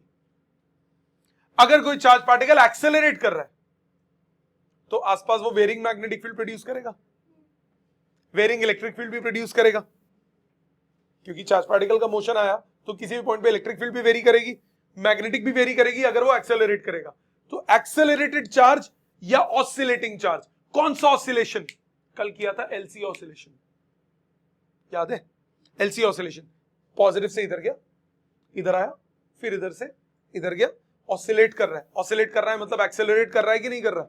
एक्सेलरेशन रिटार्डेशन हो रही है चार्जेस में, पहले एक्स स्पीड अप होके ऊपर जाता है, फिर स्लो डाउन होके इसमें घुस जाता है, फिर उल्टी डायरेक्शन में सेम काम होता है। तो ऑसिलेटिंग और एक्सेलरेटेड चार्ज ये क्या प्रोड्यूस करते हैं, इलेक्ट्रोमैग्नेटिक वेव। जो भी ऑसिलेटिंग चार्ज होगा और जो भी एक्सेलरेटेड चार्ज होगा वो क्या प्रोड्यूस करेगा, इलेक्ट्रोमैग्नेटिक वेव। इसको हर्ट्ज ने सबसे पहले एक्सपेरिमेंटल सेटअप में लेबोरेटरी कंडीशन में इलेक्ट्रोमैग्नेटिक वेव प्रोड्यूस करके दिखाई थी। और उसने क्या यूज किया था, बेसिक उसका काम क्या था, एलसी ऑसिलेटर। एक इंडक्टर और एक कैपेसिटर आपस में पैरेलल, उससे उसने इलेक्ट्रोमैग्नेटिक वेव प्रोड्यूस की थी। और उस इलेक्ट्रोमैग्नेटिक वेव की फ्रीक्वेंसी क्या थी, 1/2π√LC, natural frequency of LC oscillations, जो हमने लास्ट क्लास में किया था। ठीक है, सो इसको मैथमेटिकली कैसे करोगे, ये इलेक्ट्रिक मैग्नेटिक फील्ड दोनों म्यूचुअली परपेंडिकुलर है as well as perpendicular to the direction of propagation of wave. Figure shows electromagnetic wave travelling along X axis, electric field is varying along Y axis, magnetic field oscillates along Z axis. ठीक है, electric field के vector को आप E is equal to E naught sine omega T minus kx लिख सकते हो। ये class 11 की इक्वेशंस है, जरा ध्यान दो। E is equal to EY J cap, EY मतलब वेरिएशन किसके अलोंग है, अलोंग वाई एक्सिस। EY मतलब वेरिएशन किसके अलोंग है, अलोंग वाई एक्सिस। ठीक है, EY मतलब वेरिएशन किसके अलोंग है, अलोंग वाई एक्सिस। और ये J कैप क्या हो गया, डायरेक्शन शो कर रहा है। kx, इसमें ये x क्या होता है, direction of propagation, kx। k क्या होता है, एंगुलर वेव नंबर, k की वैल्यू होती है 2π/λ। इसको क्या बोलते हो आप, एंगुलर वेव नंबर। ओमेगा क्या है, एंगुलर फ्रीक्वेंसी, 2π/T। अगर आप इसको सब्स्टिट्यूट कर देते हो आपके पास इक्वेशन ये अलग अलग फॉर्मेट में आ जाती है। ठीक, ये हो गई इलेक्ट्रिक फील्ड। मैग्नेटिक फील्ड की जो वेरिएशन होगी वो भी एग्जैक्टली सेम होगी। क्यों एग्जैक्टली सेम, मतलब E नॉट की जगह क्या यूज हो जाएगा, B नॉट। बाकी सब सेम रहेगा, फेज सेम रहेगा। आप पिछले डायग्राम में देखो ध्यान से, इलेक्ट्रिक और मैग्नेटिक फील्ड दोनों हमेशा सेम फेज में। सेम फेज में मतलब दोनों जब जीरो पे हैं तो दोनों जीरो पे, एक अगर जीरो पे दूसरा भी जीरो पे, एक अगर मैक्सिमम पे तो दूसरा भी मैक्सिमम पे। दोनों की फ्रीक्वेंसी सेम है, दोनों का फेज हर वक्त सेम है, दोनों हर वक्त हर पॉइंट पे सेम फेज में है। हाँ, एम्पलीट्यूड फर्क हो सकता है बट दोनों का फ्रीक्वेंसी, फेज, दोनों का हमेशा क्या है? सेम है। दोनों का टाइम पीरियड सेम है। बात समझ में आई? क्लियर? सो दोनों का क्या सेम रहेगा? दोनों का omega T minus K X, मतलब ओवरऑल फेज सेम रहेगा। सो इलेक्ट्रिक फील्ड में E is equal to E naught sine of omega T minus K X, या K X minus omega T use कर सकते हो। के क्या है? 2 पाई बाय लैम्डा, ओमेगा क्या है? 2 pi into frequency. Electric field की वेरिएशन y क्या लॉन्ग है, तो यानी x और z क्या लॉन्ग, इलेक्ट्रिक फील्ड की वेरिएशन क्या होगी? 0। मैग्नेटिक फील्ड की वेरिएशन z क्या लॉन्ग है, तो बस bz आ जाएगा, बाकी सब कुछ सेम रहा। तो x और y क्या लॉन्ग, इसकी वेरिएशन क्या हो गई? 0। So equation 1 and 2 show the variation of electric and magnetic field are in same phase, both attain their maxima and minima at the same instant and at same place. दोनों का ratio E by B, a very very important relation. Electric और magnetic field के amplitudes का या किसी भी moment पे उनकी इंस्टेंटेनियस वैल्यू का रेशो क्या होता है? वेलोसिटी ऑफ लाइट के equal, velocity of electromagnetic wave के equal, which eventually comes out to be equal to velocity of light. तो इसमें कौन सा एक्सप्रेशन? सबसे पहला एक्सप्रेशन ये है जो आपका न्यूमेरिकली बहुत काम आएगा। सबसे पहला एक्सप्रेशन ये, अभी इनको समराइज भी कर दूंगा, डोंट वरी। तो मैंने क्या बोला? इलेक्ट्रिक फील्ड अगर वेव की प्रोपगेशन अलोंग एक्स एक्सिस है, electric field along Y axis move कर रही है, तो मैग्नेटिक फील्ड हमेशा कहां मूव करेगी? Along Z axis. Electric field और मैग्नेटिक फील्ड दोनों के दोनों हमेशा ऑलवेज किस में होंगे? सेम फेज में होंगे। दोनों के दोनों हमेशा सेम फेज में होंगे। वेलोसिटी दोनों का रेशियो अगर लूं E by B तो आएगा E naught by B not, क्योंकि फेज सेम है तो साइन वाली पूरी टर्म कट गई। ये क्या हो जाता है? Velocity, velocity of electromagnetic wave. और इसका फॉर्मूला क्या होता है? अभी आएगा under root of 1 upon under root of mu naught epsilon naught. अभी ये वो चीज है जो मैं अभी एक्सप्लेन कर रहा था थोड़ी देर पहले। Stationary charge electric field produce करेगा और यूनिफॉर्म से मूव कर रहा है, वो भी वेरी नहीं करेगा। सो कौन करेगा? जो कि ऑसिलेटिंग या एक्सेलरेटेड चार्ज होगा। इलेक्ट्रोमैग्नेटिक वेव कैसे होता है? ऑसिलेटिंग और इलेक्ट्रिक, ऑसिलेटिंग और उस चार्ज से। अच्छा, एक रिलेशन यहां मिस हो गया, वो मैं लिख देता हूं। प्लीज आप ये रिलेशंस अपने साथ लिख लीजिएगा। ध्यान दीजिए इधर, 2 मिनट ध्यान दीजिए। एक रिलेशन मिस कर दिया मैंने इधर। क्या क्या है यहां मैं समराइज कर रहा हूं, आपको सिर्फ ये रिलेशन लिखने। अगर इलेक्ट्रिक फील्ड की बात करें तो E अलोंग मैंने y एक्सिस लिया, ये क्या हो जाएगा? E naught sine omega T minus K X, या K X minus omega T, फर्क नहीं पड़ता, दोनों ठीक है। E is equal to E naught sine omega T minus K X J cap. ये हो गया electric field. Magnetic field along Z axis अगर है तो वो सेम फेज में होगा, ये होगा E naught, sorry B naught, एक सेकेंड,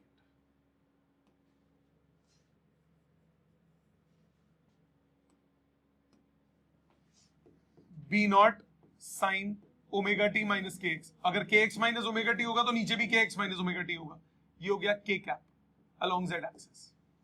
और वेलोसिटी का फॉर्मूला ये होता है E बाई बी या फिर E naught by B naught, और एक एक्सप्रेशन होता है 1 upon under root of mu naught epsilon naught. ये मिस हो गया। 1 upon under root of mu naught epsilon naught solve करते हो आता है 3 into 10 to the power 8 meters per second, which is exactly the speed of light. अगर कोई और मीडियम होगा, इन मीडियम ये फॉर्मूला हो जाएगा 1 upon under root of mu into epsilon. ठीक है, ऑनलाइन सबको क्लियर? प्लीज ये एक्सप्रेशंस लिख लीजिए, देन वील प्रोसीड फर्दर। ये एक्सप्रेशंस न्यूमेरिकल्स में काम आएंगे। E naught upon B naught है, sorry, E naught upon B naught. ये एक्सप्रेशंस लिख लीजिए। Next is transverse nature of electromagnetic waves. Transverse nature of मतलब आपको याद है 2 तरह की वेव्स होती हैं। अगर किसी भी टाइप की बात करूं, मतलब चाहे वो इलेक्ट्रोमैग्नेटिक हो, चाहे वो मैटर वेव हो, चाहे कुछ भी हो, 2 तरह की बनती हैं। एक होती है लॉन्गिट्यूडनल और एक होती है ट्रांसवर्स। ट्रांसवर्स वेव कौन सी होती है? जिसमें क्रेस्ट और ट्रफ बनता है। लॉन्गिट्यूडनल वेव कौन सी होती है? जिसमें कंप्रेशंस और रेरेफैक्शंस आते हैं। दोनों में पहले बेसिक डिफरेंस आपको याद होना चाहिए, तब जाके आप इसको प्रूव कर पाओगे। पहले सामने समझो। मैं 11th पे वापस जा रहा हूं। ट्रांसवर्स नेचर में क्या होता है? जिस डायरेक्शन में वेव प्रोपगेट करती है, वेरिएशन उससे परपेंडिकुलर डायरेक्शंस में होती है। पार्टिकल्स का एसएचएम उससे परपेंडिकुलर डायरेक्शन में होता है। अगर प्रोपगेशन राइट साइड पे, तो पार्टिकल्स ऐसे ऊपर नीचे हो रहे होते हैं। लॉन्गिट्यूडनल वेव में क्या होता है, जिस डायरेक्शन में वेव प्रोपोगेट करती है पार्टिकल उसी डायरेक्शन में एसएचएम करते हैं, कंप्रेशंस बनते हैं और रेरिफैक्शंस बनते हैं। तो ट्रांसवर्स वेव कौन सी होती है, जिसमें जिस डायरेक्शन में प्रोपोगेशन ऑफ वेव है पार्टिकल्स का वेरिएशन, पार्टिकल्स का मूवमेंट उससे क्या होता है परपेंडिकुलर डायरेक्शन में। और लॉन्गिट्यूडनल वेव कौन सी होती है, जिस डायरेक्शन में प्रोपोगेशन है पार्टिकल्स का एसएचएम उसी डायरेक्शन में होता है। अब हम इधर ही प्रूव करेंगे इलेक्ट्रिक फील्ड को इसी कंसेप्ट से कि इलेक्ट्रिक फील्ड का वेरिएशन हमें प्रूव करना है कि वो परपेंडिकुलर डायरेक्शन में, जिस डायरेक्शन में वेव प्रोपोगेट हो रही है, तो अगर वो उसका परपेंडिकुलर डायरेक्शन में प्रोपोगेशन होगा तो वो क्या होगी, इलेक्ट्रोमैग्नेटिक वेव क्या होगी, ट्रांसवर्स होगी। इलेक्ट्रिक फील्ड क्या हो गई, ट्रांसवर्स हो गई। सिमिलरली मैग्नेटिक फील्ड भी क्या हो जाएगी, ट्रांसवर्स। तो ये इलेक्ट्रोमैग्नेटिक वेव हो जाएगी। सो इसको प्रूव करने के लिए मैंने एक छोटा सा क्यूबॉइडल सरफेस कंसिडर किया, इसको हम पैरेललेपिपेड बोलते हैं। अब इसके थ्रू इलेक्ट्रोमैग्नेटिक वेव पास कर रही है, इसके थ्रू इलेक्ट्रोमैग्नेटिक वेव पास कर रही है, एक्स एक्सिस के अलोंग पास कर रही है, एक्स एक्सिस के अलोंग इलेक्ट्रोमैग्नेटिक वेव पास कर रही है। क्लोज सरफेस आपने कंसिडर किया, A B C D E F G H, sides मान ली D X D Y D Z. Total electric flux इस सरफेस से जीरो होगा क्योंकि इसके अंदर कोई चार्ज नहीं है। गॉस थ्योरम ने क्या बोला, integral E dot D S क्या होना चाहिए, जीरो। तो ई डॉट डी एस क्या हो गया, टोटल इंटीग्रेशन उसका क्या हो जाएगा, जीरो। अब इस इंटीग्रेशन में आप इसको डिवाइड कर सकते हो, 6 सरफेस है तो पेयर में 6 सरफेस ले लिए, लेफ्ट और राइट वाले का पेयर बना लिया, अप और डाउन वाले का पेयर बना लिया, बैक और फ्रंट वाले का पेयर बना लिया। 3 पेयर बन जाएंगे, 3 पेयर बन जाएंगे। इलेक्ट्रिक फील्ड, अब मुझे प्रूव करना है कि इलेक्ट्रिक फील्ड वाई एक्सिस के अलोंग वेरी कर रही है। प्रोपगेशन किस तरफ है, एक्स एक्सिस के अलोंग। प्रोपगेशन ऑफ वेव किस तरफ है, एक्स एक्सिस के अलोंग।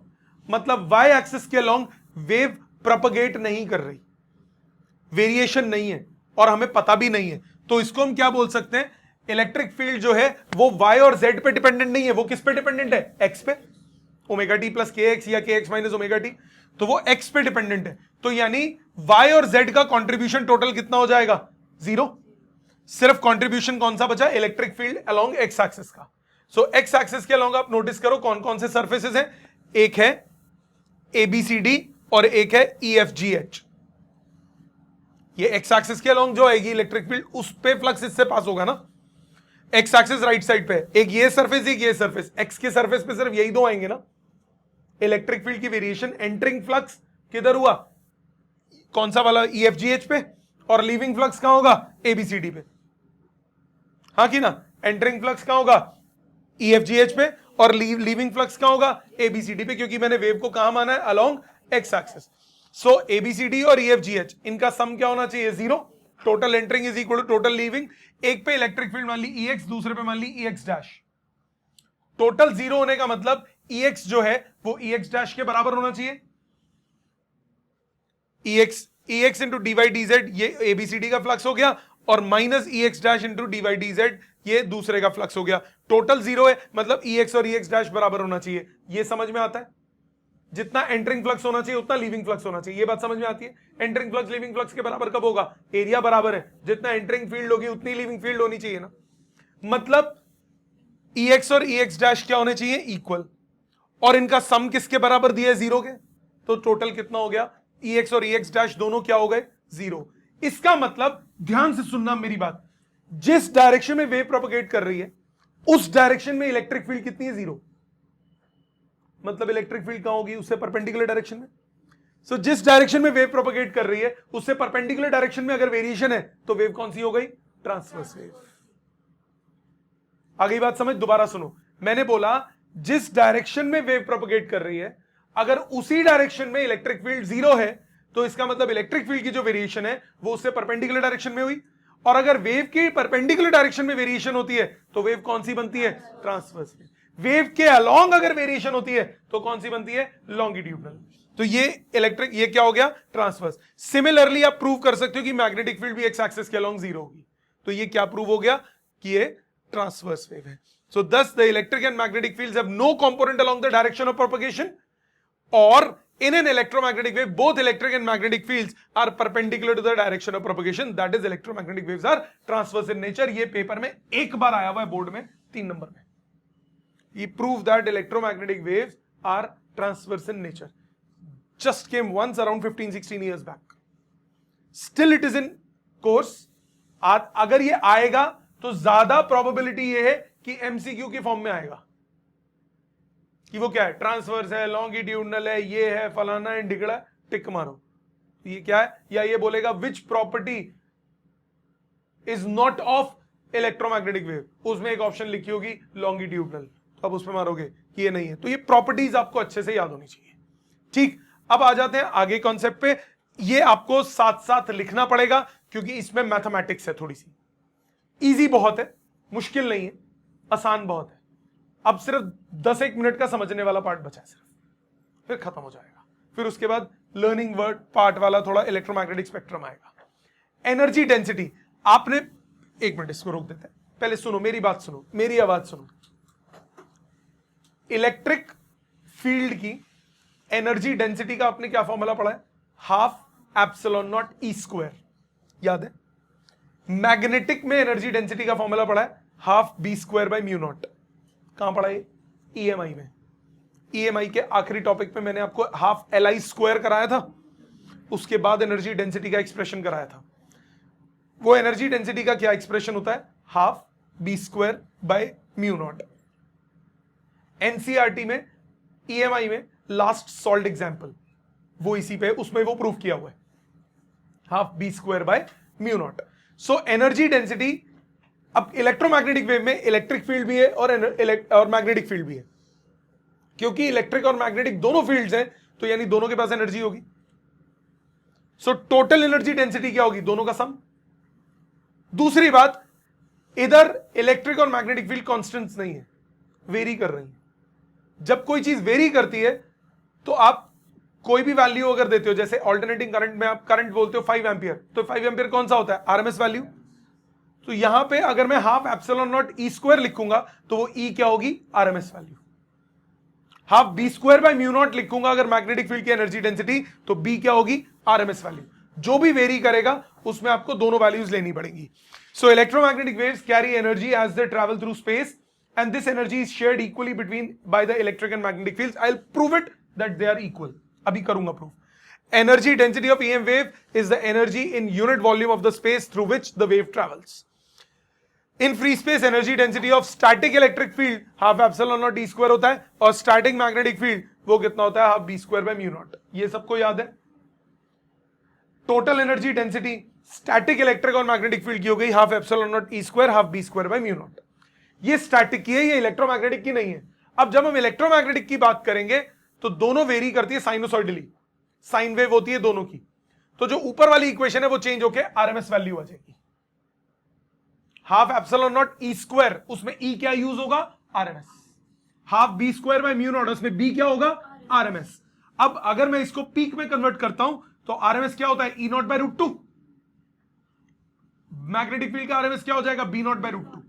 वैल्यू सब्स्टिट्यूट करो, 1/4 epsilon naught E naught square, 1/4 B square by B naught square by mu naught. क्या ये एक्सप्रेशंस क्लियर है यहां तक?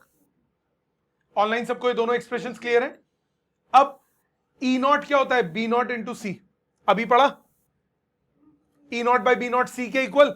और अभी मैंने एक एक्सप्रेशन लिखा था, सी इज 1/√म्यू नॉट एप्सिलॉन नॉट, तो सी स्क्वायर होता है 1/म्यू नॉट एप्सिलॉन नॉट। तो ध्यान दो, इलेक्ट्रिक का एक्सप्रेशन कितना है, ध्यान दीजिएगा, 1/4 epsilon naught E naught square, 1/4 epsilon naught E naught की value C B naught substitute कर सकता हूं। ये एक्सप्रेशन मैंने यहां सब्स्टिट्यूट कर दिया, ब्रैकेट खोला, 1/4 epsilon naught B naught square into C square, C square की वैल्यू यहां सब्स्टिट्यूट कर दी, सॉल्व किया, 1/4 mu naught B naught square, same आ गया। क्या हुआ, इलेक्ट्रिक फील्ड की एनर्जी डेंसिटी और मैग्नेटिक फील्ड की एनर्जी डेंसिटी बराबर आ गई। सो इलेक्ट्रोमैग्नेटिक वेव में जो एनर्जी होगी वो इक्वली डिस्ट्रीब्यूट होगी, किसमें, इलेक्ट्रिक और मैग्नेटिक फील्ड में। जो एनर्जी होगी वो बराबर बराबर डिस्ट्रीब्यूट होगी। तो सपोज करो इलेक्ट्रोमैग्नेटिक वेव में आपको इलेक्ट्रिक फील्ड की एनर्जी डेंसिटी दी है, टोटल एनर्जी डेंसिटी कितनी होगी, उसका सीधा सीधा डबल, क्योंकि जो इलेक्ट्रिक फील्ड की एनर्जी डेंसिटी है सेम एनर्जी डेंसिटी किसकी है, मैग्नेटिक फील्ड। सो टोटल कितना हो जाएगा, एक का डबल। तो ये एक्सप्रेशंस आपको याद होने चाहिए, ये एक्सप्रेशंस बहुत काम आएंगे, प्लीज इनको पूरा लिखिए अपने हाथ से। ध्यान दीजिए आगे। सो इसमें हमने क्या देखा कि टोटल एनर्जी डेंसिटी इलेक्ट्रिक और मैग्नेटिक फील्ड्स की इक्वल है। अब अगर मैं इस एक्सप्रेशन में दोनों इक्वल ले लेता हूं तो टोटल कितना हो जाएगा, एक का डबल। सो इंडिविजुअल कितनी है, 1/4 epsilon naught E naught square, तो टोटल कितना हो जाएगा 1/2 epsilon naught E naught square. Magnetic की टर्म्स में 1/4 B naught square by mu naught, total कितना हो गया इसका डबल, आगे वही लिखा। टोटल एनर्जी कितनी होगी 1/4 epsilon naught E naught square, दूसरे मैग्नेटिक को भी इलेक्ट्रिक के बराबर लिख दूं तो half epsilon naught E naught square, मतलब एप्सिलॉन नॉट ई आरएमएस का स्क्वायर। मैग्नेटिक की टर्म्स में भी आप लिख सकते हो। अब 1/4 epsilon naught E naught square को किसके बराबर लिखा, 1/4 B square by mu naught, add करोगे आपके पास रिजल्ट आ गया। सो इंडिविजुअल एनर्जी डेंसिटी का आप डबल कर दोगे तो आपके पास टोटल एनर्जी डेंसिटी भी आ जाएगा। आपकी चॉइस है, जैसे मर्जी करें, ठीक है। सो ये कुछ एक्सप्रेशन से जो हम इसके न्यूमेरिकल्स में यूज करते हैं। अब आ जाते हैं आगे के कंसेप्ट पे, ये भी न्यूमेरिकल्स वगैरह में यूज होगा। पहला कॉन्सेप्ट आपका है, इसको बोलते हैं पॉइंटिंग वेक्टर। रिकी पॉइंटिंग वाला पॉइंटिंग नहीं, पॉइंटिंग, POYN। पॉइंटिंग वेक्टर क्या होता है, पॉइंटिंग वेक्टर जब इलेक्ट्रोमैग्नेटिक वेव एक जगह से दूसरी जगह जाती है तो वो एनर्जी को ट्रांसपोर्ट करती है, उसके पास अपनी एनर्जी है, एनर्जी ट्रांसपोर्ट करती है। जैसे सन से लाइट आ रही है तो हीट आ रही है, हमारे पास हीटिंग इफेक्ट आ रहा है, तो एनर्जी ट्रांसमिट हो रही है। So the energy transported by electromagnetic wave per second per unit area is represented by a vector quantity called Poynting vector, is represented by vector, उसको बोलते हैं पॉइंटिंग वेक्टर। पॉइंटिंग वेक्टर को हम S से represent करते हैं, relation होता है E क्रॉस H। अब ये H क्या चीज है, H आपने पढ़ा है मैग्नेटाइजिंग इंटेंसिटी, चैप्टर 5। H आपने पढ़ा मैग्नेटाइजिंग इंटेंसिटी। सो मैग्नेटाइजिंग इंटेंसिटी क्या होता है, B क्या होता है म्यू नॉट टाइम्स H, तो H कितना हो जाएगा B bye mu not, H कितना हो जाएगा B बाय म्यू नॉट। तो यानी ये जो पॉइंटिंग वेक्टर है ये होगा 1/4 E cross B, sorry 1 by mu naught E cross B। So magnitude of this Poynting vector, इस वेक्टर का जो मैग्नीट्यूड है वो आपको क्या देगा, वो देगा energy transported by electromagnetic wave per second per unit area, और वो रिप्रेजेंट करता है कौन, इंटेंसिटी। तो पॉइंटिंग वेक्टर क्या है, S वेक्टर, इसका मैग्नीट्यूड क्या देता है, इंटेंसिटी। तो इंटेंसिटी ऑफ इलेक्ट्रोमैग्नेटिक वेव क्या है, it is defined as a energy crossing per second per unit area of a surface held perpendicular to the direction of propagation of electromagnetic waves. I से represent करते हैं, I क्या होगा, magnitude of Poynting vector 1 by mu naught into E cross B का magnitude. यहां तक clear, यहां तक सबको समझ में आ गया। इसको अगर मैथमेटिकली लिखूं, E क्रॉस B, इलेक्ट्रिक और मैग्नेटिक फील्ड दोनों आपस में क्या है, परपेंडिकुलर, तो क्रॉस प्रोडक्ट क्या हो जाएगा, EB sin 90, sin 90 क्या होता है 1, तो E क्रॉस B का मैग्नीट्यूड क्या हो गया, EB। सो अब E और B लिखा तो ये कौन सी वैल्यूज होंगी, RMS वैल्यूज। तो इंटेंसिटी हो गया EB बाय म्यू नॉट, मतलब E naught by √2 into B naught by √2 by mu naught. तो इंटेंसिटी का फॉर्मूला क्या बना, एम्पलीट्यूड की टर्म्स में 1/2 E naught B naught by mu naught. EB by mu naught कब, अगर आप RMS वैल्यूज लेते हो, half E naught B naught by mu naught, ये कब लोगे, जब आप पीक वैल्यूज लोगे। सो E नॉट होता है C टाइम्स B नॉट, तो एक और एक्सप्रेशन बना half B square by mu not into C। कुछ जाना पहचाना expression, half B square by mu naught, total energy density, total energy density into velocity of light, क्या देगा आपको, इंटेंसिटी। इसी तरह मैग्नेट उसकी टर्म्स भी C होता है ये, म्यू नॉट की वैल्यू अगर सब्स्टिट्यूट करो तो आपके पास ऐसा एक्सप्रेशन बनेगा। मतलब आप इसके बिना भी ये कर सकते हो, उसी ऊपर वाले ही एक्सप्रेशन में B नॉट की value E naught by C डाल दो और म्यू नॉट की वैल्यू सब्स्टिट्यूट कर दो, तो आपके पास half epsilon naught E naught square into C आ जाएगा। मतलब electrical energy density into velocity, ये भी क्या हो गया, ये भी क्या हो गया आपका intensity. Electrical energy density, I should say कि total energy density, generalized expression intensity का क्या बना, total energy density multiplied by velocity, total energy density multiplied by velocity. Total energy density में इलेक्ट्रिक और मैग्नेटिक दोनों जुड़ गए, वो टोटल मैग्नेटिक वाला एक्सप्रेशन भी यूज हो सकता है, इलेक्ट्रिक वाला एक्सप्रेशन भी यूज हो सकता है। समझ में आ गया, यहां तक सबको क्लियर। मोमेंटम क्या होता है, electromagnetic wave transports linear momentum, ये एग्जाम्स में कई बार पूछा गया. Electromagnetic wave transports linear momentum as it travels through space. If an electromagnetic wave transfers total energy to the surface in time t, then the total linear momentum delivered by the surface to the surface in होगा ये in absorptions, ये क्या हो जाएगा, P is equal to U by C. ये formula याद रखना है, momentum is energy upon C. इस फॉर्मूले का प्रूफ आप करोगे डुअल नेचर में. मैं एक ब्रीफ बता देता हूं. आपने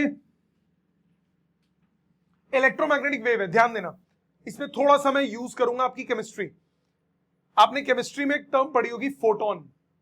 it's a packet of energy. Now momentum generally refers two particles में, अगर हम रेफर करते हैं तो वो होता है mass into velocity. Now if I से वेव, इफ आई से light, it doesn't have any mass, it has photons. So energy क्या होता है, एनर्जी होता है mc square. E is equal to mc square. So E is equal to mc into c. What is mc? Momentum, mass into velocity. तो momentum का formula कितना हुआ, energy upon c. यहां से आया. बट यहां पे मैं मास यूज नहीं कर सकता word, because it's not mass. It is what, it's a packet of energy, photon. So यहां पे जब भी हम मोमेंटम की बात करेंगे तो वो कितना हो जाएगा, energy divided by velocity. Expression बना यहां से. ये m मास फोटोन का मास नहीं है, इसको हम डायनामिक मास बोलते हैं. इसको बोलते हैं कि वर्चुअल मास आप कह सकते हो एक तरह से, कि एग्जिस्ट नहीं कर रहा, फोटोन का मास एग्जिस्ट नहीं कर रहा, बट स्पीड में चल रहा है तो एग्जिस्ट कर रहा है. इसको मैं डुअल नेचर में और एलैबोरेट करूंगा. So energy divided by velocity, ये क्या आपको देता है, मोमेंटम. हां, अगर किसी सरफेस से, ध्यान देना, एक सरफेस पे फोटोन पड़ा और उस फोटोन को इस सरफेस ने एब्जॉर्ब कर लिया, तो तब जो मोमेंटम ट्रांसफर होगा वो कितना होगा, एनर्जी अपॉन वेलोसिटी. ऐसा भी हो सकता है रिफ्लेक्टिंग सरफेस हो, फोटोन पड़ा, टक्कर खा के वापस आ गया, तब चेंज इन मोमेंटम कितना हो जाएगा, 2u. जाने का मोमेंटम, वापस आने का नेगेटिव, तो चेंज कितना हुआ, 2u. तब रिफ्लेक्टिंग सरफेस पे आप मोमेंटम कैसे निकालोगे, 2u by c. 2u by c. अगर एब्जॉर्प्शन वाला सरफेस होगा तब मोमेंटम कैसे निकाल रहे हो, u by c. अगर एब्जॉर्प्शन की जगह रिफ्लेक्टिंग सरफेस होगा तब क्या निकालोगे, 2u by c. मैं इसको यहां लिख भी देता हूं साइड में ताकि आपको इजी रहे. मैंने बोला E is equal to mc square, मैंने यूज किया, E is equal to mc into c. So momentum is equal to energy by c. ठीक है, समझ में आ गया. सो मोमेंटम ऑफ इलेक्ट्रोमैग्नेटिक वेव का एक्सप्रेशन क्या हुआ, एनर्जी अपॉन वेलोसिटी. तो एक्सप्रेशंस याद करो कैसे, energy density multiplied by velocity क्या देता है, intensity. Energy divided by velocity क्या देता है, मोमेंटम. ये एक्सप्रेशंस याद होने चाहिए. प्रेशर एक्सर्टेड क्या होगा, कोई भी इलेक्ट्रोमैग्नेटिक वेव कितना प्रेशर एक्सर्ट करेगी किसी सरफेस पे, वो कितना हो जाएगा, intensity divided by velocity. When an electromagnetic wave falls on the surface, it exerts pressure on the surface. This pressure is called radiation pressure. The radiation pressure for an electromagnetic wave of intensity I is given by I by C. It is because of the radiation pressure of the solar radiation that the tails of the comets points away from the sun. ये याद रखना, अभी धीरे धीरे याद अभी use होगा. जितना अभी तक पढ़ा वो सारा समराइज मैंने यहां किया, और ये और कुछ करो ना करो इसको याद कर लो, पूरा ये वाला पूरा इलेक्ट्रोमैग्नेटिक वेव का पार्ट हो जाएगा. जितने पॉइंट्स लिखे सबके. पहला, electromagnetic wave propagates in the form of varying electric and magnetic field such that the two fields are perpendicular to each other and also the direction of propagation. Second point, electromagnetic waves are produced by accelerated charges. Electromagnetic waves do not require any material medium for their propagation. Vacuum में भी travel कर सकते हैं. अगला, in free space electromagnetic wave, उनकी velocity होती है 1/√μ0 value आ जाती है 3 × 10⁸ मीटर्स पर second, with a velocity equal to that of light in free space. In the material medium वो हो जाएगा 1/√μ × ठीक है. इसके बाद रिफ्रैक्टिव इंडेक्स अगर आपको निकालना है तो वो क्या होता है, velocity of light divided velocity of light in air divided by velocity of light in medium. Substitute करते हो वैल्यू, ये बनेगी expression. Mu by mu naught क्या होता है? Relative permeability. Epsilon by epsilon naught क्या होता है? Relative permittivity. ये एप्सिलॉन नॉट होगा, यहां मिस है, ये एप्सिलॉन नॉट होगा। So relative permeability, relative permittivity, under root of mu r into epsilon r. Electromagnetic waves obey the principle of superposition. Superposition मतलब वेव्स जब मिलती है तो वो ऐड या सबट्रैक्ट हो सकती है, कंस्ट्रक्टिव डिस्ट्रक्टिव, क्लास 11 में जो आपने पढ़ा था। Electric field, electric vector is responsible for the optical effects due to an electromagnetic radiation. For this reason, electric vector is also called a light vector. Variation in amplitudes E naught by B naught C के equal होगा। इसके अलावा energy in electromagnetic wave is divided equally, दोनों में energy density आपको मालूम है बराबर है, फॉर्मूलाज मैंने लिखे एक्सप्लेन किए थे आज। Energy transported by electromagnetic wave per second per unit area is represented by vector S called Poynting vector. ये फॉर्मूला हमने किया था। मोमेंटम कितना हो जाता है? U by C, अभी बताया था आपको। इंटेंसिटी क्या हो जाती है? मालूम है फॉर्मूला, ठीक। आगे शुरू करते हैं, आ जाते हैं न्यूमेरिकल्स पे। ध्यान दीजिए, velocity of electromagnetic wave in a medium is इतना, if the relative permeability is 1, the relative permittivity of medium वो निकालना है। रिलेटिव परमिएबिलिटी 1 है, रिलेटिव परमिटिविटी कितना होगा वो निकालना है। 4 ऑप्शंस हैं। जैसे आपको बोला वेलोसिटी दिया हुआ है, वेलोसिटी दिया है मतलब ये एयर नहीं होगी, ये कौन होगा? मीडियम होगा। 2 × 10⁸। Velocity of light in air कितना होता है? 3 × 10⁸। अभी आपको क्या बताया था? एक एक्सप्रेशन बताया था रिफ्रैक्टिव इंडेक्स का। रिफ्रैक्टिव इंडेक्स का क्या एक्सप्रेशन था? Under root of relative permeability into relative permittivity. So relative permeability कितनी दी हुई है?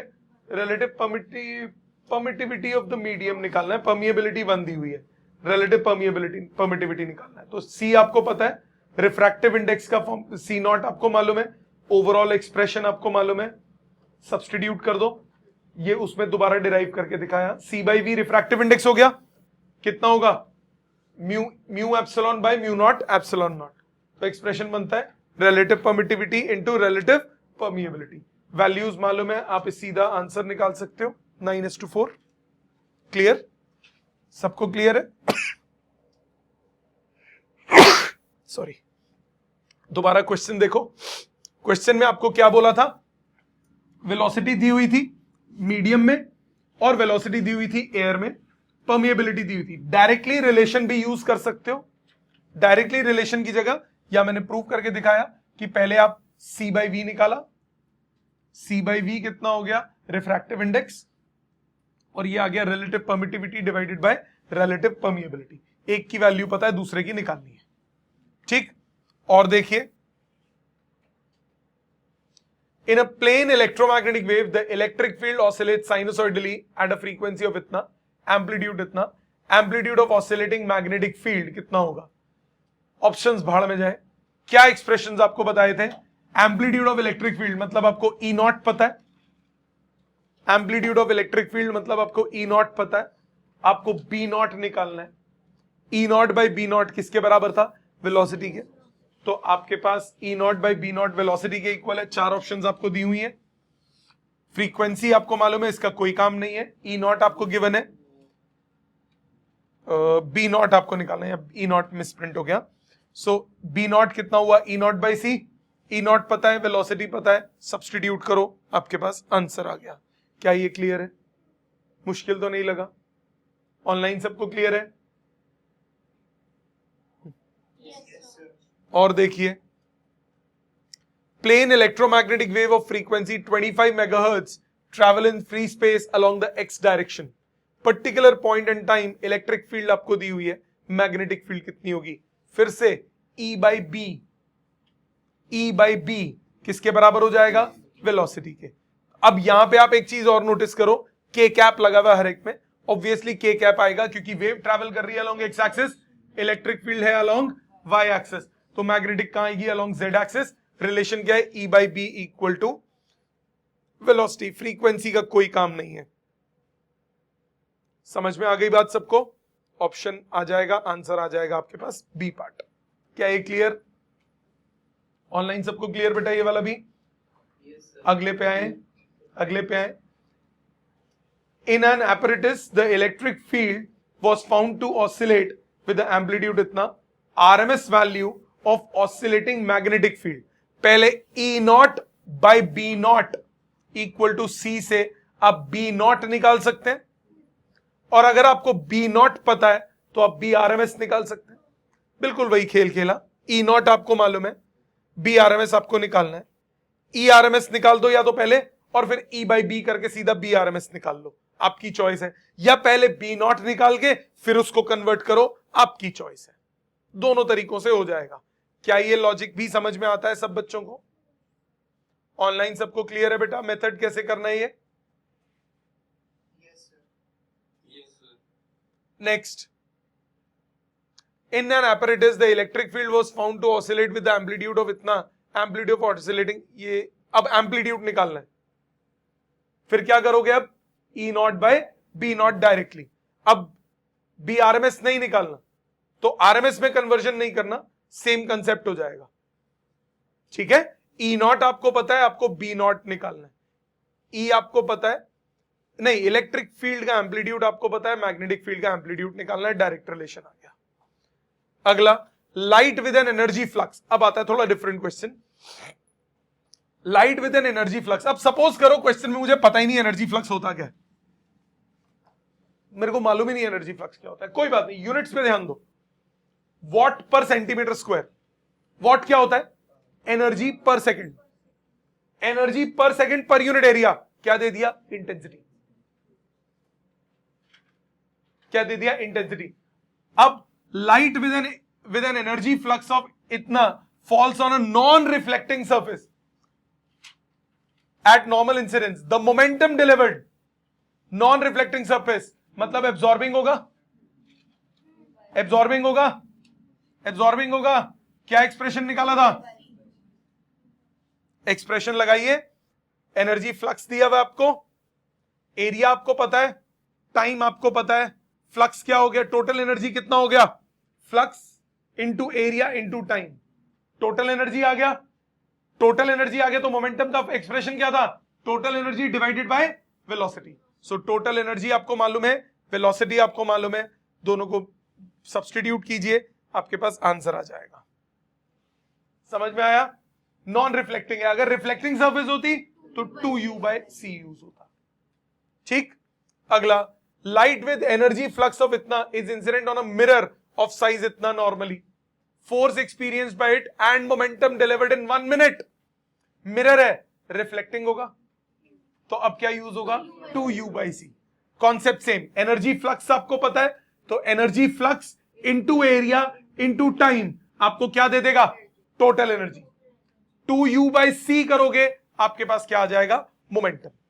ये बात समझ में आ गई? सो पहले तो फ्लक्स आपको मालूम है, एरिया आपको मालूम है, टाइम आपको मालूम है, फोर्स निकालना है और मोमेंटम निकालना है। एनर्जी निकाला, मोमेंटम हुआ u बाई सी, आपके पास आया ये, तो वो कितना आया? 2u by C. u निकाल के 2u बाई सी कर दिया। पीछे फॉर्मूले में मैंने 2 मिस कर दिया था आई गेस, हाँ फॉर्मूले में 2 मिस करा है, बट वो आगे सही करा है। सो यहां पे मोमेंटम कितना यूज होगा? 2u बाई सी। 2 क्यों यूज हुआ? क्योंकि रिफ्लेक्टिंग सरफेस है। सो रिफ्लेक्टिंग सरफेस में u निकाला पहले एनर्जी, 2u बाई सी करोगे, आपके पास मोमेंटम आ गया। क्या ये मोमेंटम वाला कैलकुलेशन क्लियर है? मोमेंटम, फोर्स क्या होता है? Rate of change of momentum, Newton भैया का second law. Momentum divided by time करो, आपके पास क्या आ जाएगा? फोर्स। क्लियर? इजी लगे क्वेश्चंस? इसके बाद और देखो, light with an energy flux of 18 falls on a non reflecting surface at normal incidence. Surface का एरिया दिया हुआ है, एवरेज फोर्स निकालना है 30 मिनट्स टाइम स्पैन में। बिल्कुल सिमिलर क्वेश्चन है, मोमेंटम निकालोगे, मोमेंटम के बाद फोर्स निकाल दोगे। सबको क्लियर है? टाइम को बस सेकंड्स में कन्वर्ट कर देना। सो सबसे पहला काम, फ्लक्स आपको दिया हुआ है, एरिया आपको दिया हुआ है, टाइम दिया हुआ है, u बाई सी करो, पहले p निकाल लो। मोमेंटम निकालने के बाद मोमेंटम को किससे डिवाइड करोगे? टाइम से, आपके पास फोर्स की वैल्यू आ जाएगी। Clear? Light with an energy of 36 is incident on a well polished metal surface of side 2 centimetre, force निकालना है। एग्जैक्ट सेम क्वेश्चन, बट अब क्या ले लोगे? वेल पॉलिश सरफेस है तो डबल कर दोगे। पिछले वाले में डबल नहीं था, अब डबल कर दोगे। क्लियर बेटे सबको? कंसेप्ट समझ में आ गया अच्छे से? अगला, in an electromagnetic wave the amplitude of electric field is इतना, द फ्रीक्वेंसी इज इतना, wave is propagating along Z axis, average energy density निकालनी है। एनर्जी डेंसिटी कितना होता है? Half epsilon naught E naught square, ये टोटल आ जाता है। Half epsilon naught E R M S का स्क्वायर, ये इलेक्ट्रिक की आ जाएगी। दोबारा ध्यान से सुनना expressions, half epsilon naught E R M S का स्क्वायर, ये होगी इलेक्ट्रिक फील्ड की energy density. 1/4 epsilon naught E not का स्क्वायर, ये होगी इलेक्ट्रिक फील्ड की energy density. Half epsilon naught E not का स्क्वायर, ये हो जाएगी टोटल एनर्जी डेंसिटी। डबल हो जाती है ना इलेक्ट्रिक की। सो अब आपको क्या बोला? Electromagnetic wave the amplitude of electric field, E not आपको दिया है, फ्रीक्वेंसी दिया है, वेव जेड एक्सिस के अलोंग प्रोपगेट कर रही है, average energy density of electric field निकालना है सिर्फ। मतलब क्या यूज होगा? 1/4 एप्सिलॉन नॉट ई नॉट का स्क्वायर। सो चार वैल्यू वो है, रिलेशन क्या है? 1/4 एप्सिलॉन नॉट ई नॉट का स्क्वायर। क्लियर है सबको? ये ऑनलाइन सबको क्लियर बेटे? क्लियर? तो क्वेश्चन ध्यान से पढ़ना, निकालना क्या है, कब ई नॉट यूज करना है, कब E R M S use करना है, वो बहुत काम की बात है। ठीक है जी।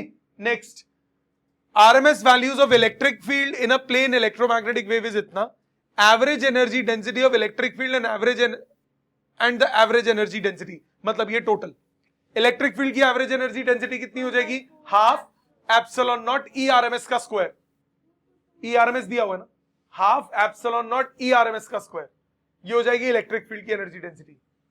मल्टीप्लाइड बाय 2 कर दोगे, total energy density. Half epsilon naught E RMS का स्क्वायर बोलो या 1/4 एप्सिलॉन नॉट ई नॉट का स्क्वायर बोलो, एक ही बात है ना।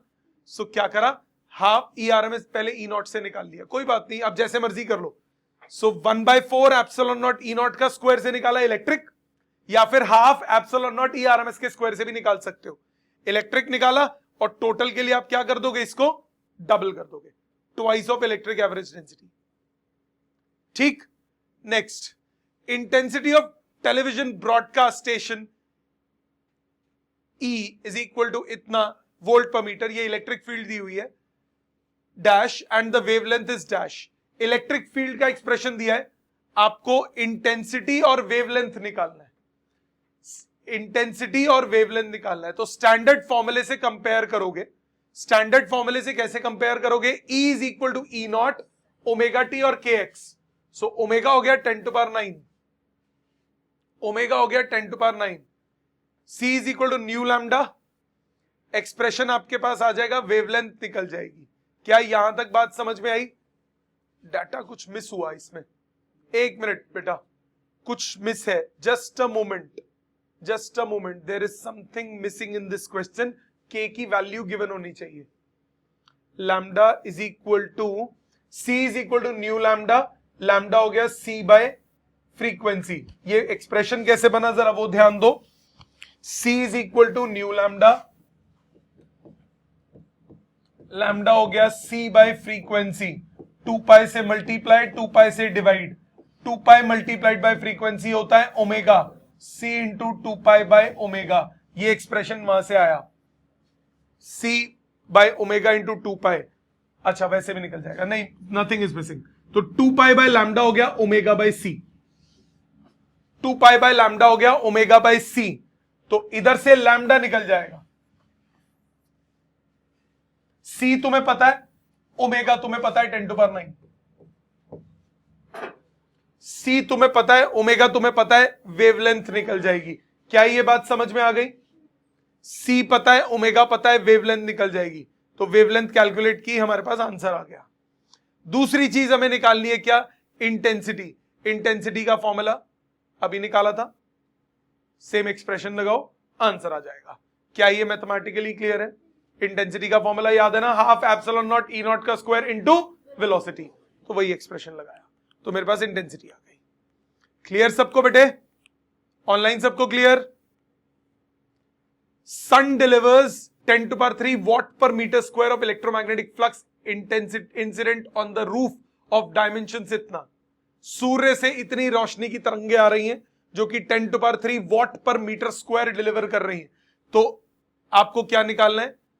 सन डिलीवर्स इतना of electromagnetic work on roof of dimension इतना विल बी, टोटल एनर्जी निकालनी है। तो क्या करोगे? एनर्जी पर यूनिट एरिया आपको मालूम है पर सेकंड, टोटल कैसे करोगे? एरिया से मल्टीप्लाई कर दोगे।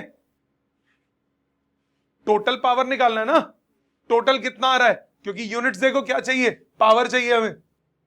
सन से आ रही है 10⁻³ वॉट 1 मीटर स्क्वायर में, तो इतने मीटर स्क्वायर में कितनी आएगी? मल्टीप्लाई कर दोगे कि नहीं कर दोगे?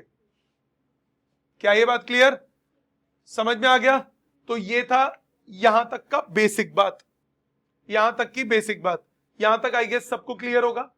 अब हम आ जाते हैं नेक्स्ट सेक्शन पे, इस चैप्टर का लास्ट सेक्शन, उसका नाम है इलेक्ट्रोमैग्नेटिक स्पेक्ट्रम। यहां तक सबको क्लियर है? इलेक्ट्रोमैग्नेटिक स्पेक्ट्रम क्या होता है? लर्निंग पार्ट है, सब सामने देखते रहिएगा, मैं स्लाइड्स बाद में शेयर कर दूंगा, आप उसमें घर पे पढ़िएगा। इलेक्ट्रोमैग्नेटिक स्पेक्ट्रम क्या होता है?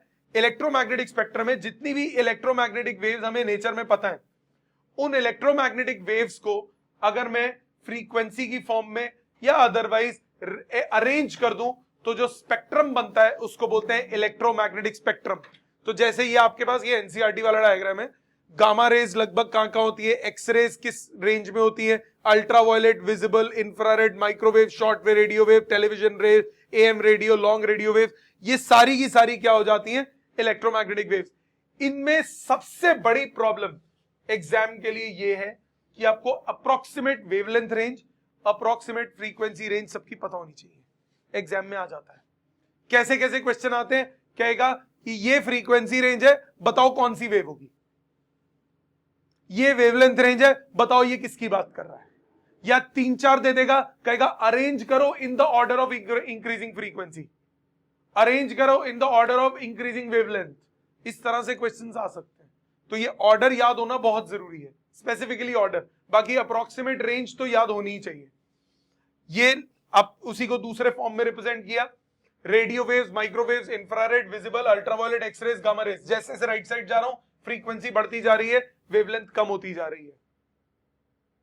ठीक, एक एक करके आ जाते हैं। इलेक्ट्रोमैग्नेटिक स्पेक्ट्रम का पहले ब्रीफ बात, there is no strict lower and upper limits of electromagnetic wave frequencies, plus minus हो सकती हैं। Range of frequencies assigned to different types, वो ओवरलैप भी करती हैं। आपने अभी पिछले डायग्राम में देखो ध्यान से, ये देखो गामा और एक्स थोड़े से सेक्शन में ओवरलैप भी कर रही हैं, सो ये ओवरलैप भी करती हैं। रीजन्स में overlap, the names of different regions were chosen based on how the radiations in each frequency interacts with matter and on how it is generated। कैसे, अभी बताता हूं।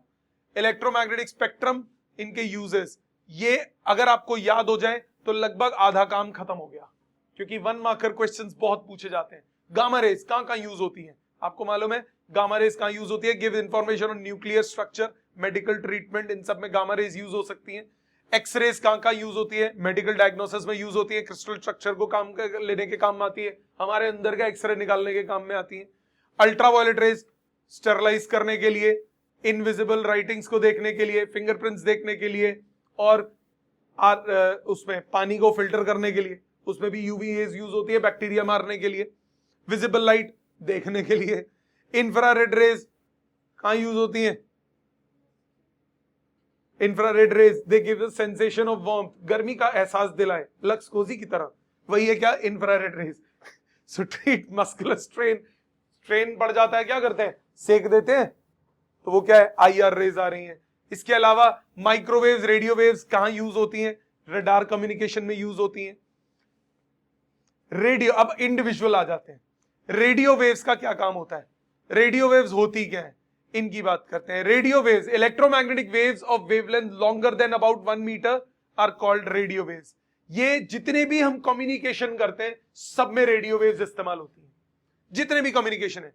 These waves are produced as a result of charges accelerated through conducting wires and are generated by electronic devices like LC oscillators. Since these waves have long wavelength, they spread around hills and buildings by diffraction. अभी ये diffraction क्या चीज है, ये आगे पढ़ोगे wave optics में। अभी जस्ट एक ब्रीफ ओवरव्यू आपको याद होना चाहिए। These are used for radio, TV, telephone, satellite communication. जितने भी टाइप के कम्युनिकेशन है सब में कौन यूज होता है? Radio waves. In nuclear magnetic resonance imaging MRI, उसमें रेडियो वेव्स की फ्रीक्वेंसीज फ्यू हर्ट्ज से around 10 to the power 9 hertz तक होती है. Corresponding wavelength 10 to the power 8 metre to few centimetres तक होती है. Usually produced by an AC circuit attached to antenna. Simple wire वो भी फंक्शन कर सकती है एंटेना में. पुराने जमाने में घर के ऊपर वो डंडे लगे होते थे ना, वो एंटेना का काम करते थे. अब तो केबल टीवी है. कभी नोटिस किया होगा पहले के जमाने में ऊपर छतों पे एंटेना लगे होते थे, दूरदर्शन जो पकड़ते थे. तो वो एंटेना कैसे होते थे? एक सीधी डंडी एक ऐसी डंडी, यूं गोल घूमे होते थे. तो ये सिंपल वायर्स भी रेडियो वेव्स को कैच कर सकती हैं, इसीलिए बहुत कॉमन हो जाता है. Radio waves can be detected by antenna similar to the one used for generation. Radio waves ये ऐसे एंटेना होते हैं, देख रहे हो ऊपर छत पे लगे हुए सीधे पैरेलल डंडे, ये रेडियो वेव्स के एंटेना होते हैं. Parallel wires can act as antenna. AC current in the antenna is produced by time varying electric fields in the antenna. This produces a time varying magnetic field and an electromagnetic wave. और वो electromagnetic wave कौन सी है? Radio waves. As the current oscillates with time, the charge is accelerated. In general, when an electric field is accelerated, it produces electromagnetic waves. और वो electromagnetic waves यहाँ पे किस फॉर्म में है? Radio waves की फॉर्म में. Radio waves are produced by accelerated, अभी बताया था मैंने. They are used in radio telephone radio and television communication. Ranges याद हो जाए तो बहुत अच्छी बात है, नहीं होंगी तो आगे डिटेल में करेंगे. कम्युनिकेशन नाम का चैप्टर मैंने बोला CBSE कोर्स में नहीं है, बट मैं कराऊंगा. उसमें ये बहुत डिटेल में आएगा, मैथमेटिकल प्रूविंग्स भी आएंगी इसकी. They are generally in the frequency range of 500 kilohertz to around 1000 megahertz. Amplitude modulated band is from 500 kilohertz to 1710 kilohertz. Amplitude modulated band कौन सा होता है? एक होता है FM, एक AM. सुना है ना ट्रांजिस्टर में? मीडियम वेव, शॉर्ट वेव, ये सब क्या है? ये कौन सा है? Amplitude modulated band. इनकी फ्रीक्वेंसी रेंजेस आपको याद हो तो बहुत अच्छी बात है. Higher frequencies up to 54 megahertz are used for short wave bands. ये भी रेडियो वेव्स का है. टेलीविजन का क्या होता है? 54 मेगाहर्ट्ज से 890 मेगाहर्ट्ज. ये टेलीफोन के टेलीविजन के लिए यूज होता है. अब आप कहोगे सर हमारे घर में तो नहीं होता, हमारे घर में तो तार लगी होती है. वो तार है क्योंकि आपका वायर्स के थ्रू कम्युनिकेशन हो रहा है, इलेक्ट्रोमैग्नेटिक वेव्स के थ्रू कम्युनिकेशन नहीं हो रहा है. सो अगर आपका वो नॉर्मल दिल्ली दूरदर्शन आप पकड़ रहे हो छत पे एंटेना लगा के, तो वो इतने मेगाहर्ट्ज फ्रीक्वेंसी पे काम करता है. ठीक है, ये बात क्लियर सबको? आगे आ जाते हैं. FM frequency modulated. FM याद है? ये तो रेंज भी याद होगी. FM की रेंज 88 मेगाहर्ट्ज से, कभी देखा है वो जब सेट कर रहे होते हैं FM को तो 88 से 108 के बीच में ही आती है हमेशा. 91.1, 93.5, 95, 98.3, 102.6, 106.4, उससे आगे तो नहीं है. 88 से 108 मेगाहर्ट्ज ये किसके लिए यूज होता है? FM के लिए यूज होता है. Cellular phones use radio waves to transmit voice communication and ultra high frequency band, UHF band. कई सारे होते हैं, बैंड्स कई होते हैं. एक होता है VHF, वेरी हाई फ्रीक्वेंसी. नाम याद रखो कुछ कुछ. VHF कभी कभी काम आएंगे स्पेसिफिकली कम्युनिकेशन में. VHF ये होता है very high frequency. UHF ultra high frequency. EHF extremely high frequency. LF low frequency. So low frequency AM band में यूज होती है. इसका कितनी कितनी वैल्यूज हैं याद रखिए. काम अभी तो एटलीस्ट नहीं आएगा, बट आगे जाके कम्युनिकेशन में आएगा. दूसरी जो टाइप की वेव्स हैं जिनकी डिटेल्स थोड़ी सी डिटेल में आपको पता होनी चाहिए, वो है माइक्रोवेव्स. माइक्रोवेव्स आप यूज करते हो सबसे ज्यादा रडार में. रडार देखा है ना, सुना है, देखा होगा कभी. रडार स्क्रीन होती है, यू गोल घूम रही होती है, आसपास डिटेक्ट करती है. रडार स्क्रीन में क्या होता है? कोई भी ऑब्जेक्ट जहां पे हमने ये माइक्रोवेव्स को चारों तरफ फैला देते हैं, कोई भी ऑब्जेक्ट अगर फ्लाइंग ऑब्जेक्ट है उससे रडार की माइक्रोवेव्स टकराती हैं और बाउंस बैक करके वापस आती हैं. तो अपने को पता लग जाता है जो वापस आई मतलब वहां पे कोई ऑब्जेक्ट है. और ये कौन सी है? माइक्रोवेव्स होती है. माइक्रोवेव्स की एक बहुत मजेदार प्रॉपर्टी है जिसकी वजह से इनको रडार में यूज करते हैं कि इनको डायरेक्शनल प्रॉपर्टीज है. आप एक डायरेक्शन में इसको बीम को भेज सकते हो और वो स्ट्रेट लाइन में मूव करेगी, इजीली डिफ्रैक्ट वगैरह नहीं करेंगी. सो माइक्रोवेव्स क्या है? Electromagnetic waves with a range और अराउंड 1 मिलीमीटर टू 0.3 मीटर, ये माइक्रोवेव्स हैं. Frequency range 1 gigahertz to 3 gigahertz. Giga कितना होता है? 10 to the power 9 गीगा होता है. 10 to the power 9, तो काफी ज्यादा फ्रीक्वेंसी है. हर्ट्ज ने डिस्कवर किया था. These are produced by special electronic devices called klystrons and magnetrons. Because of their short wavelength they travel as a beam in a signal. अभी बताया मैंने, क्योंकि ये स्ट्रेट ट्रैवल कर सकते हैं, इसीलिए हम इसको यूज कर सकते हैं एक सिग्नल की फॉर्म में। These are used in radar systems for aircraft navigation, for studying atomic and molecular structures and properties of matter, उसके लिए भी यूज कर सकते हो। रडार टेलीकम्युनिकेशन में यूज कर सकते हो। To analyse fine details of molecular structure वहां यूज कर सकते हो। माइक्रोवेव ओवन्स वहां यूज कर सकते हो। So based on the microwaves, speed guns are designed which are used to time fast balls and automobiles. मतलब एक बॉलर ने बॉल की स्पीड लिखी आ जाती है ना, इतनी स्पीड से बॉल की, वो भी कैसे आ रही है? माइक्रोवेव से। वो भी माइक्रोवेव से। पीछे एक माइक्रोवेव का वो लगा होता है ट्रांसमीटर, वो क्या करता है? कंटिन्यूअसली बॉल पे वो फेंकता है हाई स्पीड पे। बॉल से टकरा के वापस आई, फिर अगली वाली से टकरा के वापस आई। पता लग गया ना इधर से इधर तक कितना टाइम लगा? डिस्टेंस अपॉन टाइम क्या कैलकुलेट हो गया? स्पीड। तो ऐसे स्पीड कैलकुलेट होती है। जो वो ठुल्ले हमारे चालान काट देते हैं बार बार ओवर स्पीडिंग का, तो वो भी ऐसे ही होता है। वो भी माइक्रोवेव फेंक रहे होते हैं, उससे पता लगता है उनको स्पीड। ठीक है, तो अपनी कार को ऐसे फाइबर का बनाओ जो कि माइक्रोवेव एब्जॉर्ब कर ले। Stealth technology. स्टेल्थ टेक्नोलॉजी क्या है?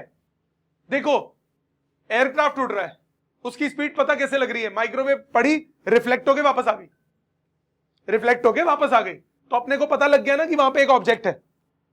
अगर वो वापस ही ना आए तो स्टेल्थ टेक्नोलॉजी कैसे काम करती है? जनरली दो तरह के फाइबर, उसमें दो तरह के मटेरियल्स यूज होते हैं। एक कि माइक्रोवेव पड़े और एब्जॉर्ब हो जाए, वापस ही नहीं जाएगी, पता ही नहीं लगेगा रेडार को कि मैं यहां पे हूं। दूसरा, माइक्रोवेव पड़े और किसी और डायरेक्शन में रिफ्लेक्ट कर दे। तो ऐसा कोई मटेरियल हो जो किसी और डायरेक्शन में माइक्रोवेव को पड़ने पे रिफ्लेक्ट कर दे, तो ट्रांसमीटर के पास तो पहुंचेगी नहीं ना वो माइक्रोवेव वापस। तो इसका मतलब क्या होगा? स्टेल्थ हो गया, पता ही नहीं लगेगा। और एब्जॉर्ब कर ली, बिल्कुल नहीं पता लगेगा। समझ में आई बात?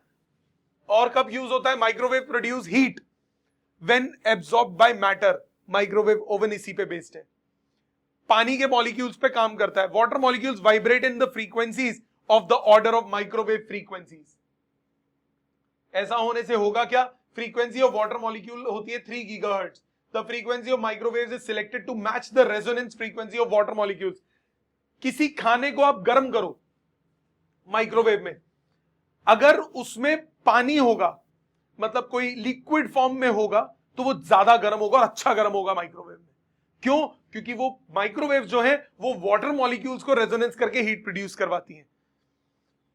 When such waves pass through water, the kinetic energy of waves are efficiently transferred to the water molecules. This raises the temperature of water.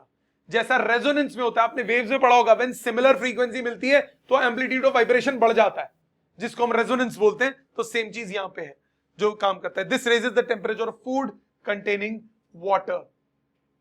ठीक है जी? The molecules in the porcelain container vibrate with much smaller frequencies because large molecules vibrate with such much smaller frequencies. So it cannot absorb microwaves as they are of smaller frequencies. Hence the container is generally unaffected. Porcelain का use करते हैं, इसीलिए आपको याद होगा microwave safe container use करना चाहिए। तो वो क्या होता है? वो उसकी वाइब्रेशन फ्रीक्वेंसीज मैच नहीं करनी चाहिए, क्योंकि उसकी मैच करके वो मेल्ट कर जाएगा। So when a metal container is used, it may accumulate some charge and there is a danger of getting shock. कभी फॉइल पेपर को डाल के देखो माइक्रोवेव में, पटाखा बोलेगा बड़ा जोर का। ये कांड कर चुका हूं मैं बचपन में। ठीक है, एक बार वो छोड़ो, मैं नहीं बता रहा। ठीक है, ऐसा कांड कर चुके, तुम मत करना भाई, माइक्रोवेव खराब हो सकता है, आग लग सकती है उसमें। ठीक है जी? So the heat developed in the container में समटाइम मेल्टेड, क्योंकि कंटेनर के अगर मॉलिक्यूल्स की फ्रीक्वेंसी मैच कर जाए तो। बेस्ड ऑन माइक्रोवेव, ये सब अभी मैंने बता दिया आपको। माइक्रोवेव्स हैव फ्रीक्वेंसीज बिटवीन इतना इतना, ये टर्म्स याद होनी चाहिए। कॉरेस्पॉन्डिंग वेवलेंथ कितनी है वो याद होनी चाहिए। ओवन देख लो, ऐसा होता है। ठीक है? So microwave energy is transferred to water molecule, अभी एक्सप्लेन किया। Infrared rays, we are nearing the end. Infrared rays क्या होती है? IR rays. They give the sensation of warmth, lux cozy, गर्मी का एहसास। तो क्या करती है ये इंफ्रारेड रेज? होती कौन सी है? इनकी वेवलेंथ वगैरह कितनी होती है? Electromagnetic waves ranging all the wavelengths from the short wavelength of microwaves to the red limit of visible light इनको हम क्या बोलते हैं? Infrared rays. They have the wavelength range of इतना। To detect infrared rays, thermocouples, thermopiles, bolometers, photoconductors cells are used.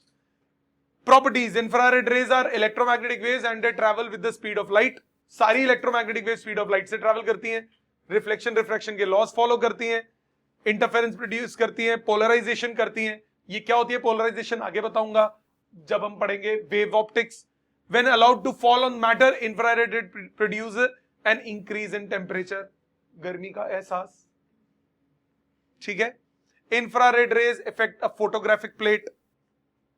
When absorbed by molecules, energy of infrared rays get converted into molecular vibrations, जिससे कि गर्मी आती है। They are scattered less as compared to visible light by the atmosphere. Hence, infrared rays can travel through longer distances. Scatter कम करती हैं। Through atmosphere under the conditions of smoke fog. इसीलिए वो भी काम करते हैं जब थोड़े बादल वगैरह हो, तब भी आपके सोलर पैनल्स काम करते हैं, क्योंकि भले ही विजिबल लाइट थोड़ी सी कम आए बट इंफ्रारेड रेज काफी पास ऑन हो जाती है। ठीक है। आगे एप्लीकेशंस इसकी कौन सी है? Infrared rays keep the earth warmth, ये तो आपको बचपन से पता है।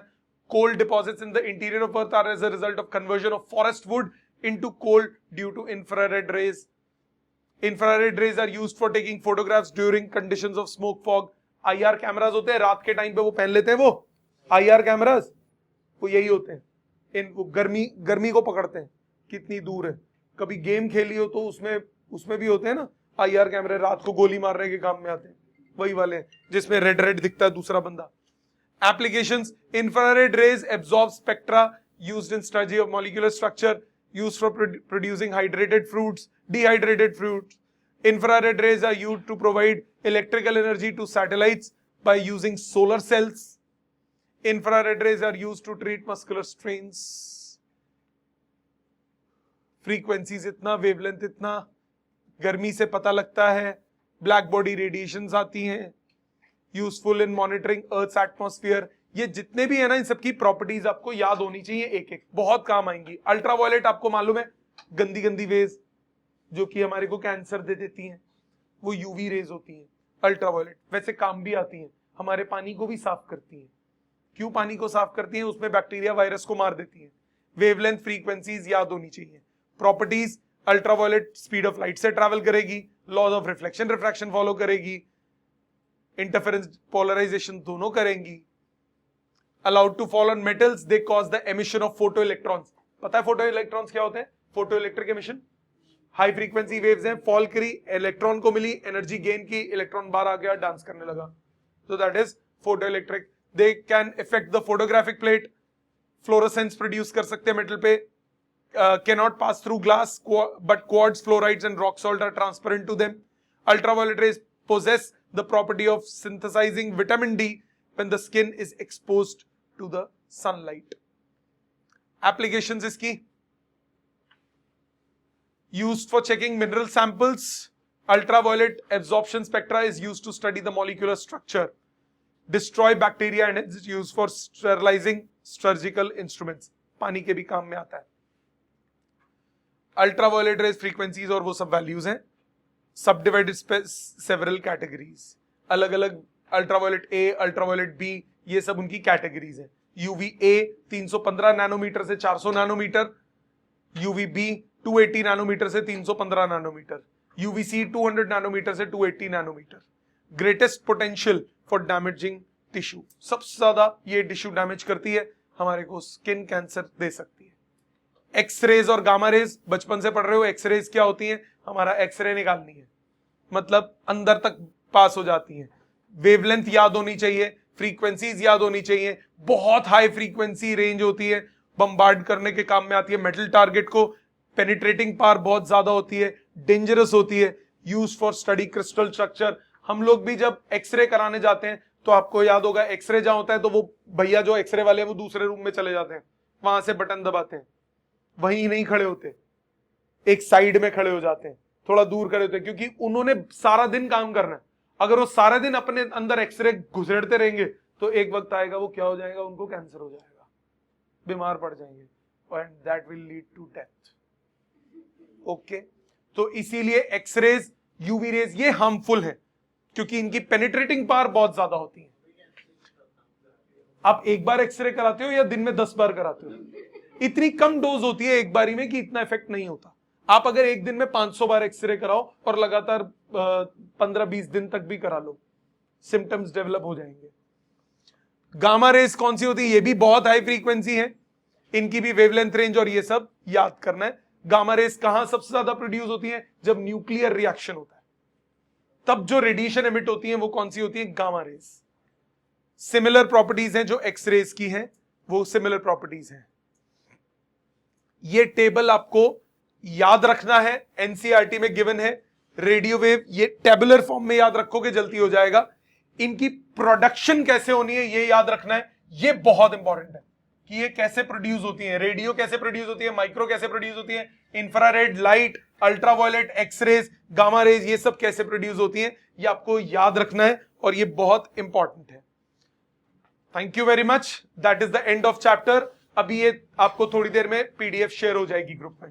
Thank you very much. 2 minute wait कीजिए, अटेंडेंस के लिए वेट कीजिए प्लीज।